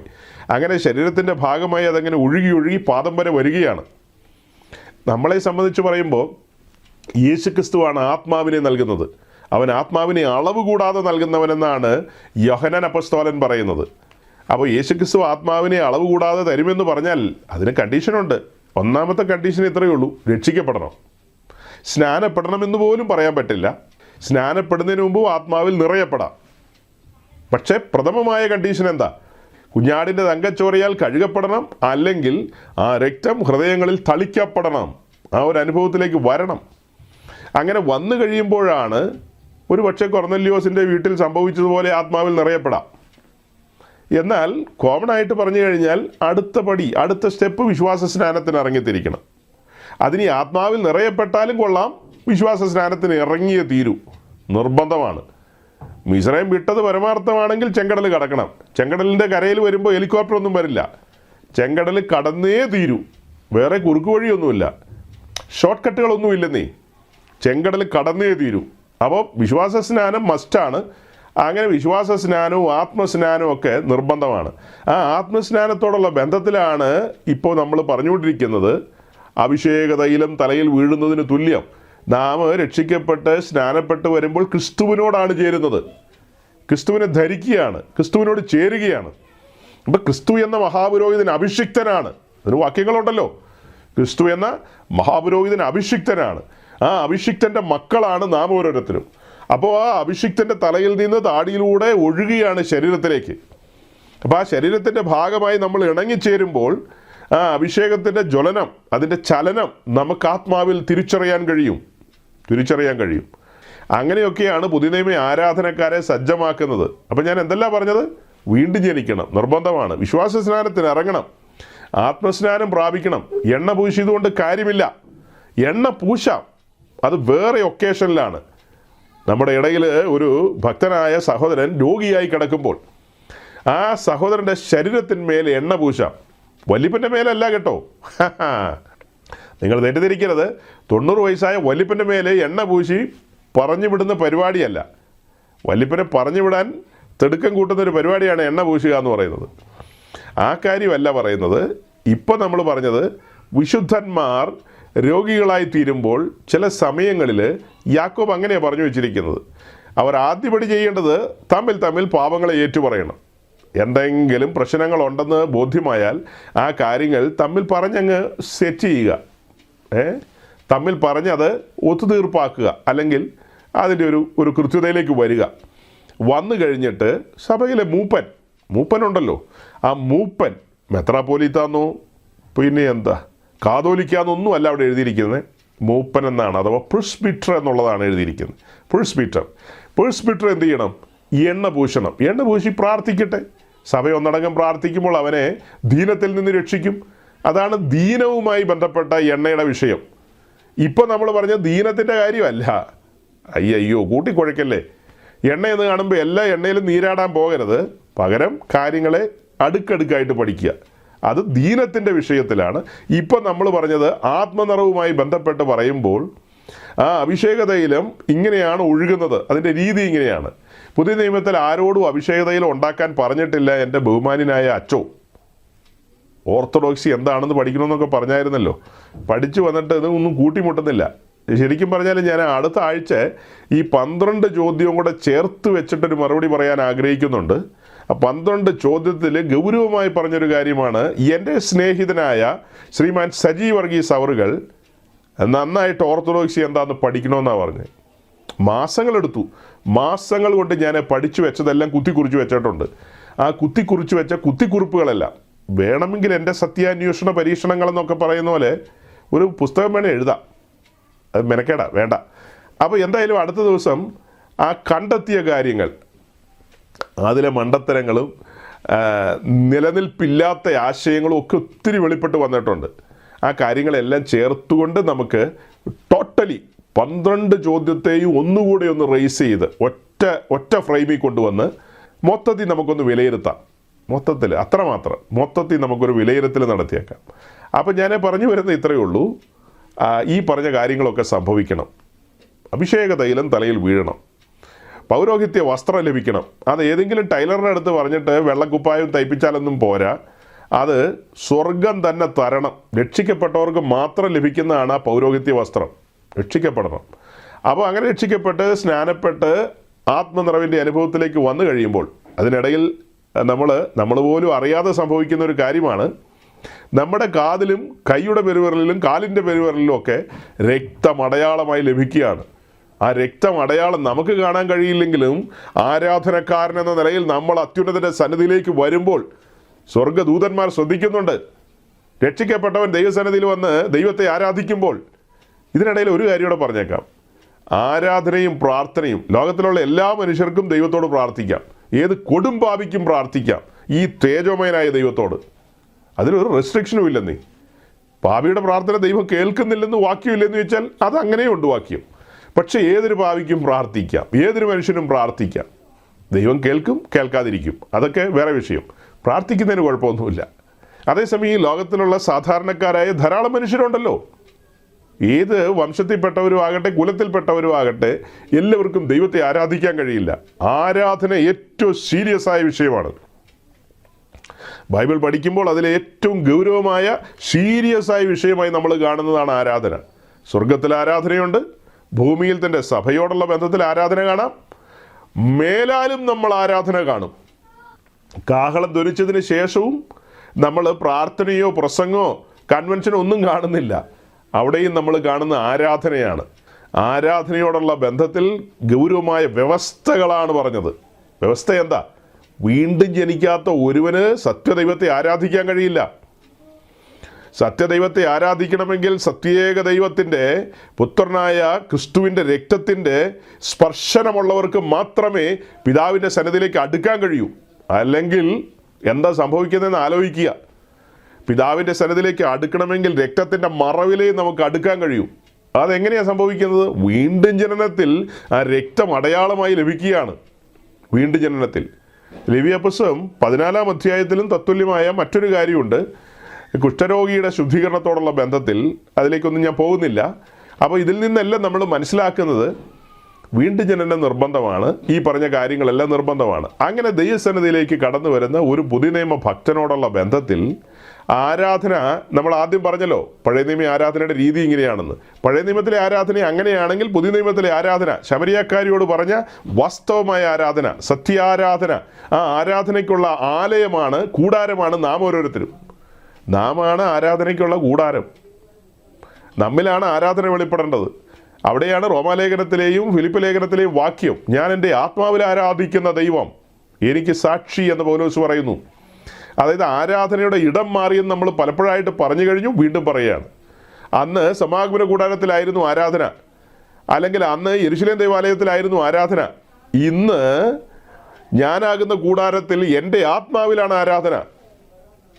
ആത്മാവായ ദൈവം എൻ്റെ ആത്മാവിൽ വസിച്ചുകൊണ്ട് എൻ്റെ ആരാധന സ്വീകരിക്കുകയാണ്. ആ ആരാധനയുടെ 2 വശങ്ങൾ പറഞ്ഞു. അത് ഹാവേലിൻ്റെ ബലിയർപ്പണവുമായി ബന്ധപ്പെടുത്തിയാണ് പറഞ്ഞത്. കായിനെയും കായിൻ്റെ ബലിയർപ്പണവും മുൻനിർത്തിക്കൊണ്ട് നമ്മൾ പറഞ്ഞു. കായിനിൽ ദൈവം പ്രസാദിച്ചില്ല, അവൻ്റെ ബലിയിലും പ്രസാദിച്ചില്ല.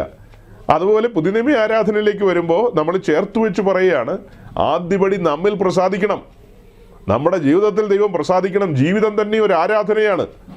ബലിപീഠത്തിൽ സമർപ്പിതരായി ഏൽപ്പിച്ചു കൊടുക്കുകയാണ്. അവിടെ തീയുടെ അനുഭവമുണ്ട്. തീക്കനലുമായി നാം ദൈവസന്നിധിയിൽ ദൈവത്തെ ആരാധിക്കാൻ വരുമ്പോൾ പുറപ്പാട് ദിവസം 30-ാം അധ്യായത്തിൽ നിന്ന് ചില കാര്യങ്ങളും കൂടെ പറയാനുണ്ട്. 30-ന്റെ 34-ാം വാക്യം ഒന്ന് വായിച്ച്. Exodus chapter 30 verse 34. ഈ നറുംപശ, ഗുൽഗുലു, കൽബാനപ്പശ എന്നീ സുഗന്ധവർഗവും നിർമ്മല സാമ്പ്രാണിയും എടുക്കണം. എല്ലാം ഒരുപോലെ തൂക്കമായിരിക്കണം. സൗരങ്ങളെ, പഴയ നിയമ ആരാധനയോടുള്ള ബന്ധത്തിൽ ഈ പുറപ്പാട് ദിവസം 30-ാം അധ്യായത്തിലേക്ക് വരുമ്പോൾ 30-ാം അധ്യായത്തിൻ്റെ 23 മുതൽ താഴേക്ക് വരുന്ന ഒരു പാരഗ്രാഫുണ്ട് മലയാളം ബൈബിളിൽ. ആ പാരഗ്രാഫിലാണ് നമ്മൾ അഭിഷേക തൈലം അഥവാ മൂറോൻ ഉണ്ടാക്കുന്ന വിധത്തെക്കുറിച്ച് പറയുന്നത്. അഭിഷേക തൈലം അത് അന്യന്മാരുണ്ടാക്കാൻ പാടില്ലെന്നൊക്കെ വ്യക്തമായിട്ട് അവിടെ പറയുന്നുണ്ട്. അതിൻ്റെ ചേരുവകളും കാര്യങ്ങളും വളരെ വ്യക്തമായി പറയുന്നുണ്ട്. ഞാൻ പല വിധത്തിലുള്ള ലെൻസൊക്കെ വെച്ച് നോക്കി, പല വിധത്തിൽ വെച്ച് നോക്കി വായിച്ചിട്ടും അവിടെ ഈ ചുക്കും കറുകപ്പട്ടയും ഗ്രാമ്പും ഏലക്കയും ഇഞ്ചി ഒന്നും ഞാൻ കണ്ടില്ല. പക്ഷെ നമ്മുടെ ഈ പറഞ്ഞ ആളുകളൊക്കെ ഉണ്ടാക്കുന്ന മൂറോനകത്ത് ഇതെല്ലാം ഇടുന്നുണ്ട്. അതിന് വേറെ ഏതെങ്കിലും അപ്പോക്രിഫ പുസ്തകത്തിൽ നിന്നല്ലോ ആണോ? അങ്ങനെ ഒരു കൃപയിലും ഇല്ല അതൊന്നും. പിന്നെ എങ്ങനെയാണോ ഈ സാധനമൊക്കെ വന്നു പെട്ടതെന്ന് എനിക്കറിയില്ല. എന്തായാലും ഇവിടെ എന്തൊക്കെയാണ് കാര്യങ്ങളെന്നുള്ളത് അവിടെ വ്യക്തമായിട്ട് എഴുതിയിട്ടുണ്ട്. 23-ാം വാക്യത്തിൽ 23-24 വാക്യങ്ങളിൽ വളരെ വ്യക്തമായിട്ട് ആ കാര്യങ്ങളുണ്ട്. താഴേക്ക് വായിക്കുമ്പോഴും അഭിഷേക തൈലത്തെക്കുറിച്ച് കഴിഞ്ഞിട്ട് ധൂപപീഠത്തിൽ അർപ്പിക്കേണ്ട സുഗന്ധ ധൂപത്തെക്കുറിച്ച് 34-ാം വാക്യത്തിൽ നമ്മൾ കാണുന്നത്. അവിടെ എന്താ കാണുന്നത്? യഹോവ പിന്നെയും മോശയോട് കൽപ്പിച്ചത് എന്തെന്നാൽ, നീ നറുംപശ, ഗുൽഗുലു, ഹൽബാന പശ എന്നീ സുഗന്ധവർഗവും നിർമ്മല സാമ്പ്രാണിയും എടുക്കണം. എല്ലാം ഒരുപോലെ തൂക്കമായിരിക്കണം. അതിൽ ഉപ്പും ചേർത്ത് തൈലക്കാരൻ്റെ വിദ്യപ്രകാരം നിർമ്മലവും വിശുദ്ധവുമായ ധൂപവർഗമാക്കണം. അത് കഴിഞ്ഞിട്ട് താഴേക്ക് പറയുന്നത് ഇതുപോലെ വേറെ ആരും ഉണ്ടാക്കരുതെന്നൊക്കെയാണ്. അപ്പം ഈ പറയുന്ന സുഗന്ധധൂപം അത് സമാഗമന കൂടാരത്തിലെ സാക്ഷ്യത്തിന് മുമ്പാകെ കൊണ്ടുവരേണ്ടതാണ്. അത് നിങ്ങൾക്ക് അതിവിശുദ്ധമായിരിക്കണം. ഇവിടെ പറയുന്ന 4 കൂട്ടം സുഗന്ധവർഗവും ഉപ്പും ചേർത്ത് ഇത് നേർമയായി പൊടിച്ച് വിശുദ്ധ സ്ഥലത്തിരിക്കുന്ന ഇൻസെൻസ് ഓൾട്ടറിലേക്ക് അഥവാ സുഗന്ധ ധൂപപീഠത്തിലേക്ക് കൊണ്ടുവരണം. അവിടെ കൊണ്ടുവരുന്നതിന് മുമ്പ് യാഗപീഠത്തിൽ നിന്ന് തീക്കനൽ കൊണ്ടുവന്ന് അവിടെ നിരത്തണം. അത് കഴിഞ്ഞിട്ട് ഈ പറഞ്ഞ കാര്യങ്ങൾ കൊണ്ടുവന്ന് നേർമയായി പൊടിക്കണം. അങ്ങനെ പൊടിച്ചു കൊണ്ടുവരുന്ന ഈ സുഗന്ധവർഗ്ഗങ്ങളുടെ പൊടിയാണ് ധൂപപീഠത്തിൽ നിരത്തേണ്ടത്. അതായത് തീക്കനലിൻ്റെ മുകളിൽ നിരത്തേണ്ടത്. ആ നിരത്തുന്ന സമയം അതാണ് ഏറ്റവും ഗൗരവമായ സമയം. സമാഗമന കൂടാരത്തിലാകട്ടെ, യെരുശലേം ദേവാലയത്തിലാകട്ടെ, അവരുടെ പൊതുവായി നമ്മളെല്ലാത്തിനും ആരാധന എന്ന് പറയുമല്ലോ, അവരൊത്തുകൂടിയിരിക്കുന്ന ആ ശുശ്രൂഷയിലെ അല്ലെങ്കിൽ ആരാധനയിലെ ഏറ്റവും ഗംഭീരമായ നിമിഷങ്ങളാണത്. അവിടെയാണ് സീരിയസായ ധൂപാർപ്പണം വരുന്നത്. അതാണ് പുതിയ നിയമത്തിലെ സത്യാരാധനയുടെ നിഴലെന്ന് പറയുന്നത്. അപ്പോൾ ഈ ധൂപാർപ്പണത്തിന് വേറെ അർത്ഥമുണ്ടോ എന്ന് ചോദിച്ചാൽ നമ്മളിത് വിശദമായി പഠിച്ചവരായതുകൊണ്ടാണ് നേരത്തെ ഞാനതൊന്നും പറയാതിരുന്നത്. പുതിയ നിയമത്തിലേക്ക് വരുമ്പോൾ മധ്യസ്ഥ പ്രാർത്ഥനയാണ് ആ ധൂപപീഠത്തിലൂടെ നമ്മൾ കാണുന്നത്. ഒന്നാമത്തെ കാര്യം. രണ്ടാമത്തെ കാര്യമാണ് സത്യാരാധന എന്ന് പറയുന്നത്. നമ്മൾ ആരാധനയുമായി പറഞ്ഞുകൊണ്ടിരുന്നത് കൊണ്ടാണ് അതിലേക്ക് അധികം പോകാത്തത്. അപ്പോൾ ഈ വാക്യം വായിച്ചിട്ട് ഞാൻ അധികമായി വിശദീകരിക്കുന്നില്ല. അതിൻ്റെ ഒരു കാരണം, നമ്മുടെ സാറ്റർഡേ മീറ്റിങ്ങിൽ ഈ ഒരു ടോപ്പിക്ക് ചില മാസങ്ങൾക്ക് ശേഷം വരും, കർത്താവ് അനുവദിച്ചാൽ. മാസങ്ങളെന്നൊക്കെ പറയുമ്പോൾ കർത്താവ് അനുവദിച്ചാൽ ആ ടോപ്പിക്ക് അവിടെ പറയേണ്ടതുണ്ട്. 1-2 വർഷം പിന്നിൽ നമ്മൾ ഇവിടെ ഈ സൺഡേ മീറ്റിങ്ങിൽ ന്യൂസിലാൻഡിലെ സഭയോടുള്ള ബന്ധത്തിൽ ഒത്തുകൂടിയപ്പോൾ ഇവിടെയും നമ്മൾ ഈ വിഷയം വിശദമായി ഇൻസെൻസ് ഓൾട്ടർ എന്നുള്ള വിഷയം പഠിച്ചപ്പോൾ ഈ കാര്യങ്ങൾ അന്ന് വിശദമായി പറഞ്ഞതാണ്. നമ്മുടെ പോഡ്കാസ്റ്റിൽ അതൊക്കെ കിടപ്പുണ്ട്, ആ ഓഡിയോ മെസ്സേജുകളൊക്കെ. അത് കേട്ടിട്ടില്ലാത്തവർക്ക് അവിടെ പോയി കേൾക്കാവുന്നതാണ്. എന്നാലും ഞാൻ 1-2 വാക്കുകൾ ഓടിച്ചു പറയാം. അതിൻ്റെ ഓരോ വശങ്ങളും എടുത്ത് പറയണം. അത് ഓരോന്നിനെയും വിശദീകരിക്കണം. അത്രത്തോളം പോകണ്ടെന്ന് ഞാൻ ചിന്തിച്ചത്, ഈ വിഷയം പിന്നീട് ഇനിയും പറയാനുണ്ട്. അപ്പോൾ വിശദമായി പറയേണ്ടതുണ്ട്. ആരാധനയോടുള്ള ബന്ധത്തിൽ അവിടെ അങ്ങനെ ഒരു ടോപ്പിക്ക് പെൻഡിങ്ങിലുണ്ട്. അത് പറയുമ്പോൾ ഇവിടെയുള്ള സഹോദരങ്ങൾക്കും ആ മെസ്സേജൊക്കെ പിന്നത്തേതിൽ യൂട്യൂബിൽ അപ്ലോഡ് ചെയ്യുമ്പോൾ കേൾക്കാം. അല്ലെങ്കിൽ ഇവിടെ നേരത്തെ നമ്മൾ പറഞ്ഞിട്ടുള്ള മെസ്സേജ് ഓഡിയോ മെസ്സേജ് എന്നുള്ള നിലയിൽ നമ്മുടെ പോഡ്കാസ്റ്റിലുണ്ട്, അവിടെ പോയാലും കേൾക്കാം. അപ്പോൾ ഇതിലേക്ക് നമ്മൾ നോക്കുമ്പോൾ ഈ കാണുന്ന 4 കൂട്ടം വസ്തുക്കളും പിന്നെ ഉപ്പുമാണല്ലോ. ഈ 4 കൂട്ടം വസ്തുക്കളും വിലയേറിയ വസ്തുക്കളാണ്, അതായത് വിലപിടിപ്പുള്ളതാണ്, വലിയ വില കൊടുത്ത് വാങ്ങേണ്ടി വരും. അത് പുതിയ നിയമത്തിലേക്ക് വരുമ്പോൾ നമ്മൾ എങ്ങനെയാണ് അതിനെ പരിഗണിക്കുന്നത്? പുതിയ നിയമ ആരാധന എന്ന് പറയുന്നത് വില കൊടുത്ത് ആരാധിക്കേണ്ടതാണ്, വില കൊടുത്ത് ആരാധിക്കേണ്ടതാണ്. ഒരു സത്യാരാധനക്കാരനായി മാറുക എന്ന് പറയുന്നത് അത് വിലയേറിയൊരു അനുഭവമാണ്. അതുപോലെ വില കൊടുത്ത് ആരാധിക്കണം. വില കൊടുക്കുക എന്ന് പറഞ്ഞാലോ പണം കൊടുക്കുക എന്നുള്ളതാണോ? നമ്മൾ അല്പം മുമ്പ് പറഞ്ഞ പോലെ ആ സീനിയർ പാസ്റ്റർ പറഞ്ഞല്ലോ എല്ലാത്തിനും പേ ചെയ്യേണ്ടതുണ്ടെന്ന്. ആ അർത്ഥത്തിലല്ല കേട്ടോ, അങ്ങനെയൊന്നും ചിന്തിച്ചേക്കരുത്. നമ്മൾ തന്നെ വില കൊടുക്കണം. നമ്മുടെ ജീവിതം കൊണ്ടാണ് ആ വില കൊടുക്കേണ്ടത്. അതായത് നമ്മൾ ടാബർനാക്കലിൻ്റെ പിക്ചർ മുൻനിർത്തിക്കൊണ്ടാണ് പറഞ്ഞത്. യാഗപീഠത്തിൽ നാം നമ്മെ തന്നെ സമർപ്പിക്കുകയാണ്, തീയുടെ അനുഭവത്തിലേക്ക് ഏൽപ്പിച്ചു കൊടുക്കുകയാണ്. യാഗപീഠത്തിൽ സ്വാഭാവികമായ തീയുണ്ടല്ലോ, നാം പരിശുദ്ധാത്മാവിന് വിധേയമായി ഏൽപ്പിച്ചു കൊടുക്കുകയാണ്. അങ്ങനെ ഏൽപ്പിച്ചു കൊടുത്ത നമ്മെ പരിശുദ്ധാത്മാവ് ഒരു ആരാധനക്കാരെന്ന നിലയിലേക്ക് ഉയർത്തിക്കൊണ്ട് വരികയാണ്. നമ്മളെ വിശുദ്ധ സ്ഥലത്തിൻ്റെ അനുഭവത്തിലേക്ക്, അഥവാ യഹോവയുടെ സന്നിധിയിലേക്ക് ഉയർത്തുകയാണ് പരിശുദ്ധാത്മാവ്. അവിടെയാണ് ധൂപപീഠം ഇരിക്കുന്നത്. പുതിയ നിയമത്തിലേക്ക് വരുമ്പോൾ അങ്ങനെ കൂടാരമൊന്നുമില്ല, അങ്ങനത്തെ ധൂപപീഠമൊന്നുമില്ല. ധൂപപീഠത്തിലേക്ക് നോക്കുമ്പോൾ കാണുന്നത് എന്താ? ഈ പറയുന്ന 5 കൂട്ടം കാര്യങ്ങൾ അവിടെ നേർമയായി പൊടിച്ചല്ലേ അവിടെ അർപ്പിച്ചിരിക്കുന്നത്. പുതിയ നിയമത്തിലേക്ക് വരുമ്പോഴും ഈ 5 കൂട്ടം കാര്യങ്ങൾ നിർബന്ധമാണ്. പുതിയ നിയമ ആരാധനക്കാർ ഈ 5 കൂട്ടം കാര്യങ്ങളില്ലാതെ ദൈവസന്നിധിയിൽ ആരാധിക്കാൻ കടന്നു വരാൻ കഴിയില്ല. പഴയ നിയമ ആരാധനയിൽ നറുംപശ, ഗുൽഗുലു, ഹൽബാനപ്പശ, നിർമ്മല സാമ്പ്രാണി പ്ലസ് ഉപ്പും, ഇതില്ലാതെ പഴയ നിയമത്തിൽ ആർക്കും ദൈവത്തെ ആരാധിക്കാൻ കഴിയില്ലെന്ന് നമുക്ക് മനസ്സിലായതാണല്ലോ. അതേസമയം പുതിയ നിയമത്തിലും അങ്ങനെ തന്നെയാണ്. പുതിയ നിയമ ആരാധനയോടുള്ള ബന്ധത്തിൽ 5 കൂട്ടം കാര്യങ്ങൾ ഇതിനോടനുബന്ധിച്ച് പറയാനുണ്ട്. ആ 5 കൂട്ടം കാര്യങ്ങളിൽ ഒന്നാമത് വിശുദ്ധിയാണ്, വിശുദ്ധി. 2 ദൈവസ്നേഹത്താൽ നിറയപ്പെടണം. അടുത്തത് ഭക്തി, ഭക്തി. അടുത്തത് നുറുങ്ങിയ ഹൃദയം. തകർന്നു നുറുങ്ങിയ ഹൃദയത്തോടല്ലാതെ ഒരുവന് ദൈവത്തെ ആരാധിക്കാനായിട്ട് സാധ്യമല്ല. ഏറ്റവും ഒടുക്കം പറയാനുള്ളത് വിശ്വാസമാണ്. ഇങ്ങനെ ഈ 5 കൂട്ടം കാര്യമില്ലാത്ത ഒരുവനും പുതിയ നിയമ ആരാധനക്കാരൻ എന്ന നിലയിൽ ദൈവസന്നിധിയിൽ നിൽക്കാനേ കഴിയില്ല. വന്ന വഴിക്ക് ഓടിക്കോണം. ഈ പറയപ്പെട്ട 5 കൂട്ടം കാര്യങ്ങളുമില്ലാതെ ഒരുവന് ദൈവസന്നിധിയിലേക്ക് ആരാധനയ്ക്ക് കടന്നു വരുവാൻ കഴിയില്ല. വെറും കയ്യാലെ ദൈവസന്നിധിയിലേക്ക് വരുവാനും കഴിയില്ല. ദൈവസന്നിധിയിൽ ആരാധനയ്ക്ക് കടന്നു വരുന്നവൻ വെറും കയ്യാലെ വരുവാൻ കഴിയില്ല. ഇത് അവൻ്റെ ജീവിതത്തിൻ്റെ ഭാഗമാണ്. വിശുദ്ധി നിന്റെ ആലയത്തിന് എന്നേക്കും ഉചിതമെന്നാണ് സങ്കീർത്തനത്തിൽ പറയുന്നത്. വിശുദ്ധി നിന്റെ ആലയത്തിന് എന്നേക്കും ഉചിതമാണ്. നാമാണ് ദൈവത്തിൻ്റെ മന്ദിരം, നാമാണ് പുരോഹിതന്മാർ, നാമാണ് യാഗവസ്തു. അങ്ങനെ നാം പുത്രൻ്റെ നാമത്തിൽ പിതാവിൻ്റെ സന്നിധിയിൽ ആരാധനയ്ക്ക് കടന്നു വരികയാണ്. അങ്ങനെ കടന്നു വരുമ്പോൾ വിശുദ്ധി എന്നേക്കും ഉചിതമായിരിക്കുകയാണ്. വിശുദ്ധ അലങ്കാരത്തോടെ വരണമെന്ന് കഴിഞ്ഞ ആഴ്ച പറഞ്ഞില്ലേ നമ്മൾ? വിശുദ്ധ അലങ്കാരത്തോടെയാണ് ദൈവസന്നിധി കടന്നു വരേണ്ടത്. അതുപോലെ ദൈവസ്നേഹത്താൽ നിറയപ്പെടണം. അവിടെയാണ് പൗലോസ് പറയുന്നത്, ക്രിസ്തുവിൻ്റെ സ്നേഹം ഞങ്ങളെ നിർബന്ധിക്കുന്നു. എല്ലാവർക്കും വേണ്ടി ഒരുവൻ മരിച്ചിരിക്കെ എല്ലാവരും മരിച്ചെന്നും ഇനി ജീവിക്കുന്നവർ തങ്ങൾക്കായിട്ടല്ല തങ്ങൾക്ക് വേണ്ടി മരിച്ചുയർത്തവനായിട്ട് തന്നെ ജീവിക്കണം. അങ്ങനെയാണ് കൊരിന്ത്യർ ലേഖനത്തിൽ. ക്രിസ്തുവിൻ്റെ സ്നേഹത്തിൽ ഞങ്ങളെ വേർതിരിക്കുന്നത് ആർ? ആ ദൈവസ്നേഹത്താൽ നിറയപ്പെടുകയാണ്. ഹോശയുടെ പുസ്തകത്തിലേക്ക് വരുമ്പോൾ ദൈവസ്നേഹത്തിൻ്റെ പാശങ്ങളാൽ, അഥവാ കയറ്, പാശം എന്ന് പറഞ്ഞാൽ കയറ്, ദൈവസ്നേഹത്തിൻ്റെ ആ കയറുകളാൽ നമ്മെ തന്നെ ബലിപീഠത്തിലേക്ക് ചേർത്ത് കെട്ടുകയാണ്. അഥവാ നമ്മെ തന്നെ ബലിപീഠത്തിലേക്ക് സമർപ്പിക്കുന്നതിനാണ് ആ പറയുന്നതിൻ്റെ അർത്ഥം. നാം അങ്ങനെ നമ്മെ സമർപ്പിക്കുകയാണ്, ജീവിതത്തോടെ സമർപ്പിക്കുകയാണ്. അപ്പോൾ ധൂപപീഠത്തിലേക്ക് നോക്കുമ്പോൾ നമ്മൾ എന്താ കാണുന്നത്? നമ്മെ ആരാധനക്കാരെന്ന നിലയിൽ സ്വർഗത്തിലെ ദൈവം ഒരുക്കുകയാണ് തൻ്റെ പരിശുദ്ധാത്മാവിനാൽ. നമ്മുടെ ജീവിതം കൊണ്ടാണ് ആരാധനയെന്ന് പറഞ്ഞല്ലോ. അതിൽ വായു തുറന്ന് സ്തുതിസ്തോത്ര യാഗങ്ങൾ അർപ്പിക്കുന്നതും അന്യഭാഷയിലൊക്കെ ദൈവത്തെ ആരാധിക്കുന്ന ഭാഗങ്ങളുണ്ട്. അത് 7-ാം ദിവസത്തെ കാര്യമാണ്. ഈ 6 ദിവസത്തെ ആരാധനയോടുള്ള ബന്ധത്തിലാണ് ഇപ്പം ഞാനീ പറയുന്നത്. ജീവിതം ദൈവസന്നിധിയിൽ സൗരഭ്യം പരത്തുന്നതായിരിക്കണം. അങ്ങനെ സൗരഭ്യം പരത്തിയവർ ഒരുമിച്ച് കൂടുന്നതാണല്ലോ 7-ാം ദിവസം.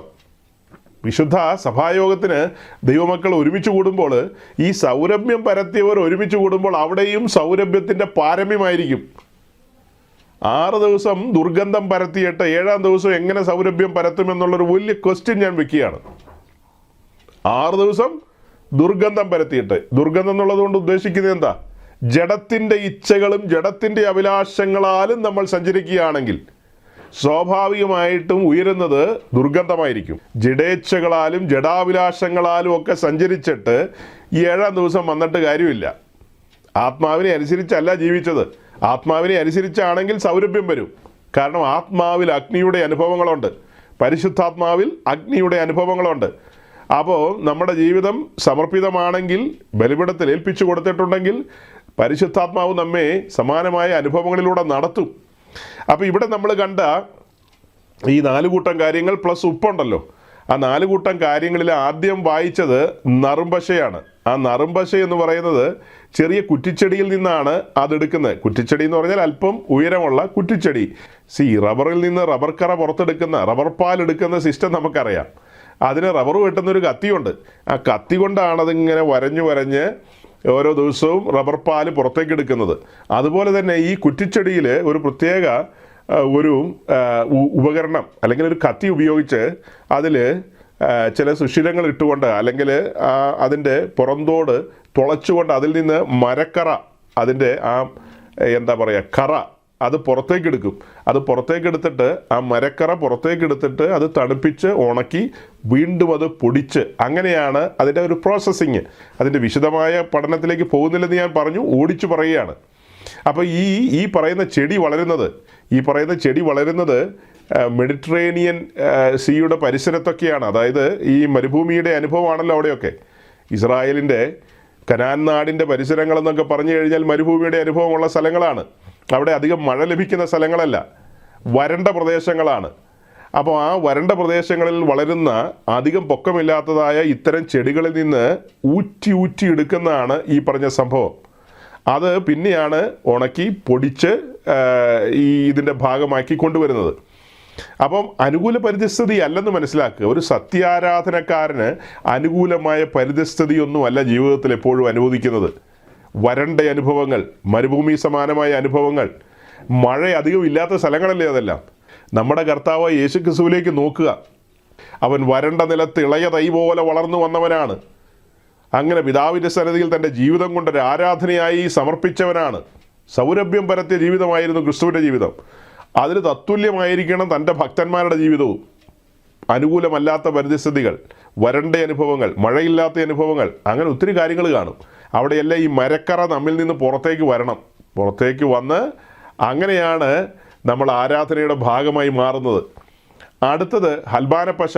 അത് ഈ റെഡ് സീയിലൊക്കെ കിട്ടുന്ന ഒരുതരം കക്കയാണ്.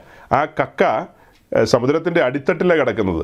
അപ്പോൾ അങ്ങനെ സമുദ്രത്തിലെ ഓളം അല്ലെങ്കിൽ തിരമാലകൾ അതിനെ അടിച്ചടിച്ചാണ് കരയിലേക്ക് കൊണ്ടുവരുന്നത്. എന്നിട്ട് അതിൽ നിന്നൊരു പശ, അതിൻ്റെ അകത്തു നിന്നൊരു പശ പുറത്തേക്ക് എടുക്കും. അതൊരു പ്രത്യേക രീതിയിൽ ചൂടിലേക്ക് കൊണ്ടുവരുമ്പോൾ, തീച്ചൂടിലേക്ക് കൊണ്ടുവരുമ്പോൾ അതിൽ നിന്ന് ആ പശ പുറത്തേക്ക് വരും, അല്ലെങ്കിൽ ഒരു ദ്രാവകം അത് പുറത്തേക്ക് വരും.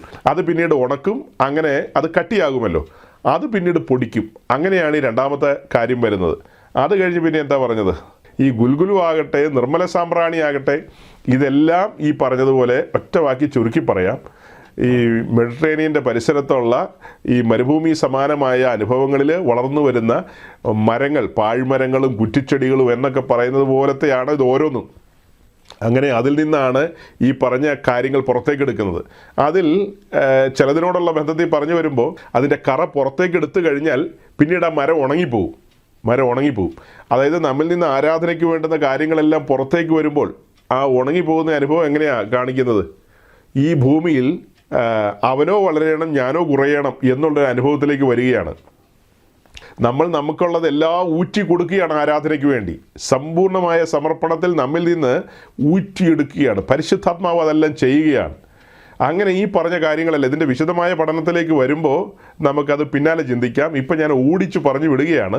തുടക്കത്തിൽ പറഞ്ഞത് ഇങ്ങനെയാണ്: ഈ പറഞ്ഞ 5 കൂട്ടം കാര്യങ്ങൾ നിർബന്ധമാണ് പുതിയ നിയമത്തിലേക്ക് വരുമ്പോഴും. ഈ 5 കൂട്ടം കാര്യങ്ങൾ, ആ 5 കൂട്ടം കാര്യങ്ങൾ പഴയ നിയമത്തിൽ അവർ അർപ്പിച്ചതിൻ്റെ ഒരു ആത്മീയ പശ്ചാത്തലമാണ് പറഞ്ഞത്. ഈ പറഞ്ഞ കാര്യങ്ങളൊക്കെ വളരുന്നതും ഉണ്ടാകുന്നതും ഇങ്ങനെയാണ്, അത് കൾട്ടിവേറ്റ് ചെയ്യുന്നതും പ്രോസസ്സ് ചെയ്യുന്നതും അങ്ങനെ അതിനെ ദൈവസന്നിധി കൊണ്ടുവരുന്നതും ഒക്കെ. അപ്പോൾ അങ്ങനത്തെ അനുഭവത്തിൽ വളർന്നു വന്നേ അതിൽ നിന്ന് പുറത്തേക്ക് എടുക്കുന്ന ഈ സുഗന്ധവർഗ്ഗങ്ങൾ വിലപിടിപ്പുള്ളതാണ്. ഭക്തന്മാരുടെ ജീവിതം വിലപിടിപ്പുള്ളതല്ലേ? ദൈവസന്നിധിയിലാണ് അവർ നിൽക്കുന്നത്. അവരെ ആരാധനയ്ക്ക് വേണ്ടി പരിശുദ്ധാത്മാവ് ഒരുക്കുകയാണ്. വിലയേറിയ ജീവിതം. അപ്പോൾ അങ്ങനെ നമ്മൾ നമ്മുടെ ജീവിതം ദൈവസന്നിധിയിൽ ഏൽപ്പിച്ചു കൊടുക്കുകയാണ്. സൗരഭ്യം പരത്തുന്ന ജീവിതം. അതാണ് കൊരിന്ത് ലേഖനത്തിൽ പൗലോസ്ലീഹ പറയുന്നത്, ഞങ്ങൾ രക്ഷിക്കപ്പെടുന്നവരുടെ ഇടയിലും നശിച്ചു പോകുന്നവരുടെ ഇടയിലും ക്രിസ്തുവിൻ്റെ സൗരഭ്യം പരത്തുകയാണ്. ക്രിസ്തു ഓൾറെഡി സൗരഭ്യം പരത്തി. അതേ സൗരഭ്യം ഇന്ന് ഞങ്ങളും പരത്തുകയാണ്. അവരുടെ ജീവിതം തന്നെ ഒരു ആരാധനയായി മാറുകയാണ്. ഫിലിപ്പിയിലുള്ള റോമൻ കാരാഗ്രഹത്തിലായിരുന്ന സമയത്ത് പൗലോസ് ആരാധിച്ചോ എന്ന് ഇതിനിടയിൽ ഒരാൾ ചോദ്യം ചോദിച്ചായിരുന്നു 2-3 ആഴ്ച മുമ്പ്. മറുപടി ഒന്നും ഞാൻ പറഞ്ഞില്ല. എന്നാ ചോദ്യങ്ങളാണ് ഇതൊക്കെ? ഒരു ഗൗരവമുള്ള ചോദ്യങ്ങളല്ല. ഗൗരവം ഉണ്ടായിരുന്നേ പറയാമായിരുന്നു. പൗലോസ് അവിടെ മൗനമായിരിക്കുകയാണെന്ന് നമ്മൾ പഠിപ്പിച്ചിട്ടില്ലല്ലോ. നമ്മളങ്ങനെ പഠിപ്പിക്കുന്ന മനുഷ്യരല്ല. പൗലോസ് ആകട്ടെ എല്ലാ അപ്പോസ്തലന്മാരും അവരെല്ലാം 24/7 ആരാധനയിലായിരുന്നല്ലോ. അവരുടെ ജീവിതം തന്നെ ആരാധനയിലല്ലേ? ഇത്രയും കാര്യങ്ങളൊക്കെ പറയുന്നതെന്ന് എന്താ മനസ്സിലാക്കുന്നത്? അവരെല്ലാം സൗരഭ്യം പരത്തി. ജയിലിലെങ്കിൽ ജയിലിൽ, അല്ലെങ്കിൽ എവിടെയാണോ അവിടെയെല്ലാം സൗരഭ്യം പരത്തിയവരാണ് അവർ. അപ്പോൾ അങ്ങനെ സൗരഭ്യം പരത്തതിനോടുള്ള ബന്ധത്തിലാണ് തുടക്കത്തിൽ പറഞ്ഞത്. പുതുനിയമ ആരാധന എന്ന് പറയുമ്പോൾ ഇതെല്ലാം വെച്ച് പറയുമ്പോൾ വിലപിടിപ്പുള്ളതാണ് അല്ലേ? ഒരു പുതുനിയമ ആരാധനക്കാരനായിരിക്കുക എന്ന് പറയുന്നത് അതൊരു വിലയേറിയ പദവിയാണ്. വില കൊടുത്ത് ആരാധിക്കണം. വലിയവനും ഭയങ്കരനും മഹാനുമായ ദൈവത്തെയാണ് നമ്മൾ ആരാധിക്കുന്നത്. നാം ആ ദൈവത്തിൻ്റെ പാദപീഠത്തെങ്കിലാണ്. നമ്മുടെ ജീവിതം അവിടെ നിന്ന് ഉറ്റുനോക്കിക്കൊണ്ടിരിക്കുകയാണ്. ഇങ്ങനെ പലതും പറയാനുണ്ട്. ഒടുക്കം പറഞ്ഞത്, പഴയ നിയമ ഭക്തന്മാർ ഇങ്ങനെ 5 കൂട്ടം കാര്യങ്ങളുമായിട്ടാണ് ദൈവസന്നിധിയിൽ വന്നതെങ്കിൽ പുതിയ നിയമ ഭക്തന്മാർ നിശ്ചയമായും 5 കൂട്ടം കാര്യങ്ങളുമായിട്ട് വരണം. അതല്ലാതെ ഒക്കില്ല. ആ 5 കൂട്ടം കാര്യങ്ങളുടെ കാര്യം പറഞ്ഞു. വിശുദ്ധി, ദൈവസ്നേഹത്താൽ നിറയപ്പെടണം, ഭക്തിക്കൊത്ത ജീവിതം നയിക്കണം അല്ലേ? ഭക്തികേടും പ്രപഞ്ചമോഹങ്ങളൊക്കെ വർജിക്കണം. പിന്നെ എന്താ? തകർന്നുറങ്ങിയ ഹൃദയത്തിനുടമകളായിരിക്കണം. അത് വലിയ കാര്യമാണ്. ഈ പറഞ്ഞ 5 കൂട്ടം കാര്യങ്ങളും നുറുക്കും പൊടിക്കും. അങ്ങനെയല്ലേ ധൂപപീഠത്തിലേക്ക് വരുന്നത്. അല്ലാതെ അങ്ങനെ തന്നെ വാരിയിടുകയാണോ? ആണോ? വലിയ കട്ടിയായിട്ടിരിക്കുന്ന ഒരു ഭാഗം കൊണ്ടുവന്ന് അങ്ങനെ തന്നെ ഇടുകയാണോ? അല്ലല്ലോ. അതെല്ലാം നുറുക്കിയല്ലേ ധൂപപീഠത്തിലേക്ക് കൊണ്ടുവരുന്നത്. അതുപോലെ നമ്മെ നുറുക്കും. ഹൃദയം നുറുങ്ങിയവർക്കാണ് യഹോവ സമീപസ്ഥൻ. ഈ ആരാധനയിലൊക്കെ ദൈവസാന്നിധ്യം അനുഭവിച്ചില്ലെങ്കിൽ പിന്നെ കുറേ ശബ്ദകോലാഹലങ്ങളായിട്ട് അത് അവസാനിക്കും എന്നുള്ളതും മനസ്സിലാക്കിക്കൊള്ളുക. എന്തുകൊണ്ടാണ് ദൈവസാന്നിധ്യം അനുഭവിക്കാൻ കഴിയാത്ത? ഈ 5 കൂട്ടം കാര്യങ്ങളില്ല. ഈ 5 കൂട്ടം കാര്യങ്ങൾ സ്ട്രിക്റ്റാണ്. 4 പോരെന്ന് ചോദിച്ചാൽ എന്നാ ചോദ്യം അത്? 5 എന്ന് പറഞ്ഞാൽ 5. അത് ആകാശം മാറിയാലും ഭൂമി മാറിയാലും എഴുതപ്പെട്ട വചനത്തിന് മാറ്റമുണ്ടോ? മോശ പറയുകയാണ്, ഇപ്പം ഇതിനകത്ത് ഹൽവാനപ്പശ ഇപ്പം കിട്ടാനില്ല. ചെങ്കടലിലൊക്കെ ഹൂത്തികളുടെ ആക്രമണം ഭയങ്കരമാണ്. ചെങ്കടലിൽ ഇത് പറക്കാൻ ചെന്ന് കഴിഞ്ഞാൽ ഹൂത്തികൾ മിസൈൽ വിടുമെന്നൊന്നും പറഞ്ഞാൽ ദൈവസന്നിധിയിൽ വില പോവില്ല. ഈ 5 എന്ന് പറഞ്ഞാൽ 5 5 കൂട്ടം ഉണ്ടായിരിക്കണം, നിർബന്ധമാണ്. അതിനകത്തൊന്നും എക്സ്ക്യൂസ് ഇല്ല. പുതുനിയമ ആരാധനയോടൊക്കെയുള്ള ബന്ധത്തിൽ ഇങ്ങനെ പലതും നമുക്ക് പഠിച്ച് പോകാനുണ്ട്. പല കാര്യങ്ങളും ഈ 5 കൂട്ടം മസ്റ്റാണ്. സഹോദരങ്ങൾ, ഇനി ഒന്ന് ചിന്തിച്ചു നോക്കി. പുതുനിയമ ആരാധനക്കാരായി നമ്മെ വിളിച്ച വിളിയെക്കുറിച്ചുള്ള നമ്മുടെ ബോധ്യം, നമ്മുടെ മാമോദീസയ്ക്ക് ശേഷമല്ലേ ഇങ്ങനെയുള്ള ബോധ്യങ്ങളൊക്കെ നമുക്ക് ലഭിച്ചത്? അതേസമയം നിങ്ങളിൽ പലരും, അതേസമയം ഞാനും നിങ്ങളും, നമ്മിൽ പലരും ഈ 56-ാം ദിവസത്തെ മാമോദീസ ഏറ്റവരാ. ആ മാമോദീസയ്ക്ക് ശേഷം നമുക്ക് നറുംപശ, ഗുൽഗുലു, ഹൽബാനപ്പശ എന്നൊക്കെ പറഞ്ഞാൽ വല്ലതും മനസ്സിലാകുമായിരുന്നോ? ഇന്ന് അത്യാവശ്യം മനസ്സിലാകുന്നില്ലേ? പഴയ നിയമത്തിൽ സമാഗമന കൂടാരത്തിൻ്റെ വിശുദ്ധ സ്ഥലത്ത് ധൂപപീഠത്തിൽ പുരോഹിതൻ ഇങ്ങനെ നിത്യേന രാവിലെയും വൈകിട്ടും ധൂപം അർപ്പിക്കുന്നു. അത് പുതിയ നിയമത്തിൽ നമ്മൾ ഇങ്ങനെ എടുക്കും. ഈ 5 കൂട്ടം കാര്യങ്ങൾ അവിടെ കൊണ്ടുവരുന്നതിന് വലിയ അധ്വാനമുണ്ട്. ആ ചെടികൾ, അല്ലെങ്കിൽ ആ കുറ്റിച്ചെടികൾ, അല്ലെങ്കിൽ ആ മരങ്ങൾ, അതിൽ നിന്ന് ഇത് പ്രോസസ്സ് ചെയ്യുന്നതും പുറത്തു കൊണ്ടുവരുന്നതും പിന്നീട് അതിനെ നുറുക്കുന്നതും പൊടിക്കുന്നതും അങ്ങനെ അത് ധൂപപീഠത്തിലേക്ക് എത്തുന്നതും, അതിനെല്ലാം ടൈം എടുക്കും, അതിനെല്ലാം അധ്വാനമുണ്ട്. അല്ലാതെ ചുമ്മാ ഇങ്ങനെ 6 ദിവസവും ഇങ്ങനെയായിട്ട് തോണ്ടിക്കൊണ്ടിരുന്നിട്ട് 7-ാം ദിവസം വന്നിട്ട് പെട്ടെന്ന് ഗ്ലോറി, ഹല്ലേലൂയ, ഗ്ലോറി എന്നൊക്കെ പറഞ്ഞ് എന്ത് ഗ്ലോറി? ആരുടെ ഗ്ലോറി? എവിടത്തെ ഗ്ലോറി? അതൊന്നും അല്ലെന്നേ. നിന്റെ ന്യായപ്രമാണത്തിൽ എനിക്ക് പ്രിയമുണ്ടെന്നാണ് സങ്കീർത്തനക്കാരൻ പറയുന്നത്. അങ്ങനെ പ്രിയമില്ലാത്തവൻ്റെ ആരാധനയൊന്നും സ്വർഗത്തിലെ ദൈവം സ്വീകരിക്കില്ല. ന്യായപ്രമാണത്തിൽ പ്രിയമുള്ളവന് വീഴ്ചയ്ക്ക് സാധ്യതയില്ല. അതിന് കാരണമില്ല, അതിൻ്റെ ആവശ്യമില്ല. ന്യായപ്രമാണത്തിൽ പ്രിയമുള്ളവന് മാത്രമല്ലേ ഈ കാര്യങ്ങൾ ഗ്രഹിക്കാൻ കഴിയുള്ളൂ. അച്ഛൻ്റെ ചോദ്യത്തിന് മറുപടിയാണ് പറയുന്നതെങ്കിലും ഇവിടെ കൂടിയിരിക്കുന്ന വിശുദ്ധന്മാരോട് എനിക്ക് പറയാനുള്ളത്, ഈ രണ്ടവസ്ഥയും നമുക്ക് ഒന്ന് പഠിക്കാൻ കഴിയുന്നതാണ്. അച്ഛൻ ഉൾപ്പെട്ട് നിൽക്കുന്നവർക്കോ ഒരവസ്ഥയുള്ളൂ, നമുക്ക് രണ്ടവസ്ഥയുണ്ട്. അത് ഏതൊക്കെയാണ്? ഒന്ന്, 56-ാം ദിവസത്തെ ഒരു മാമോദീസ നമ്മുടെ ജീവിതത്തിൽ ഉണ്ടായിട്ടുണ്ട്. അതിനുശേഷം നമുക്ക് എന്ത് ആത്മീയ പുരോഗതി ലഭിച്ചു? കുറേ കാലം ജീവിച്ചല്ലോ, ആ കാലം നമുക്ക് എന്ത് ആത്മീയ പുരോഗതി, എന്ത് ഔന്നത്യം ലഭിച്ചു? നമുക്ക് എന്തെല്ലാം വെളിപ്പാടുകൾ ലഭിച്ചു? നമ്മൾ എങ്ങനെയാണ് ജീവിച്ചതെന്ന് ഒന്ന് ചിന്തിച്ചു നോക്കുക. എന്നാൽ വാസ്തവമായി സത്യസുവിശേഷം കേട്ടപ്പോൾ ആ സുവിശേഷം നമ്മെ അടിമുടി മാറ്റിമറിച്ചു. ആ തേജസ്സുള്ള സുവിശേഷം നമ്മൾ ഏറ്റെടുത്തപ്പോൾ പരിശുദ്ധ റൂഹ വചനമാകുന്ന വിത്ത് നമ്മുടെ ഉള്ളിൽ കൊണ്ടുവന്നു. അങ്ങനെ ദൈവകുടുംബത്തിൽ ഒരു ദൈവവൈതൻ എന്ന നിലയിൽ വീണ്ടും ജനിച്ചു. അങ്ങനെ വീണ്ടും ജനനാനുഭവത്തിലേക്ക് വന്ന നമ്മുടെ കാതിലും കൈയുടെ പെരുവിരലിലും കാലിൻ്റെ പെരുവിരലിലും എവിടെയൊക്കെയാ? കാതിൽ രക്തമടയാളം. നിങ്ങൾ വളരെ സൂക്ഷിച്ചു വേണം. തട്ടാൻ്റെ അടുക്കലൊക്കെ ചെല്ലുമ്പോൾ തട്ടാനോട് പറയണം, വലത്തെ കാതിൽ വേണ്ട, ഇടത്തെ കാതിൽ മതി കേട്ടോ, വലത്തെ കാതിൽ രക്തമടയാളം ഉണ്ടെന്ന് പറയണം. തട്ടാനങ്ങം കയറി വേണ്ടാത്ത പണിയൊക്കെ കാണിച്ചു കഴിഞ്ഞാൽ തട്ടാൻ കേട്ടിട്ടില്ലേ? തട്ടാൻ പുള്ളിക്കാരൻ വേണ്ടാത്ത പണിയൊക്കെ ഒപ്പിക്കും. അപ്പോൾ അതിനൊന്നും ഇട കൊടുക്കരുത്, പറയണം. ഇടത്തെ കാതിലാണെങ്കിൽ കുഴപ്പമില്ല, ഒരെണ്ണം മതിയല്ലോ, രണ്ടെണ്ണം വേണം തന്നെ നിർബന്ധം.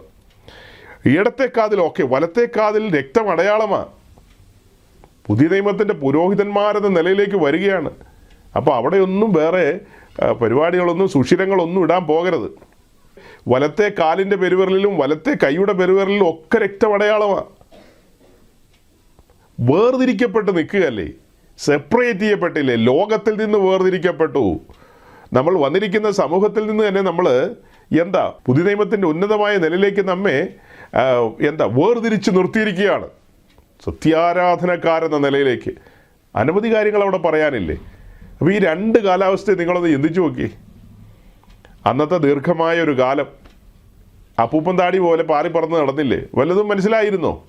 ഇന്നോ കൃപയാൽ പല കാര്യങ്ങളും മനസ്സിലാകുന്നില്ലേ?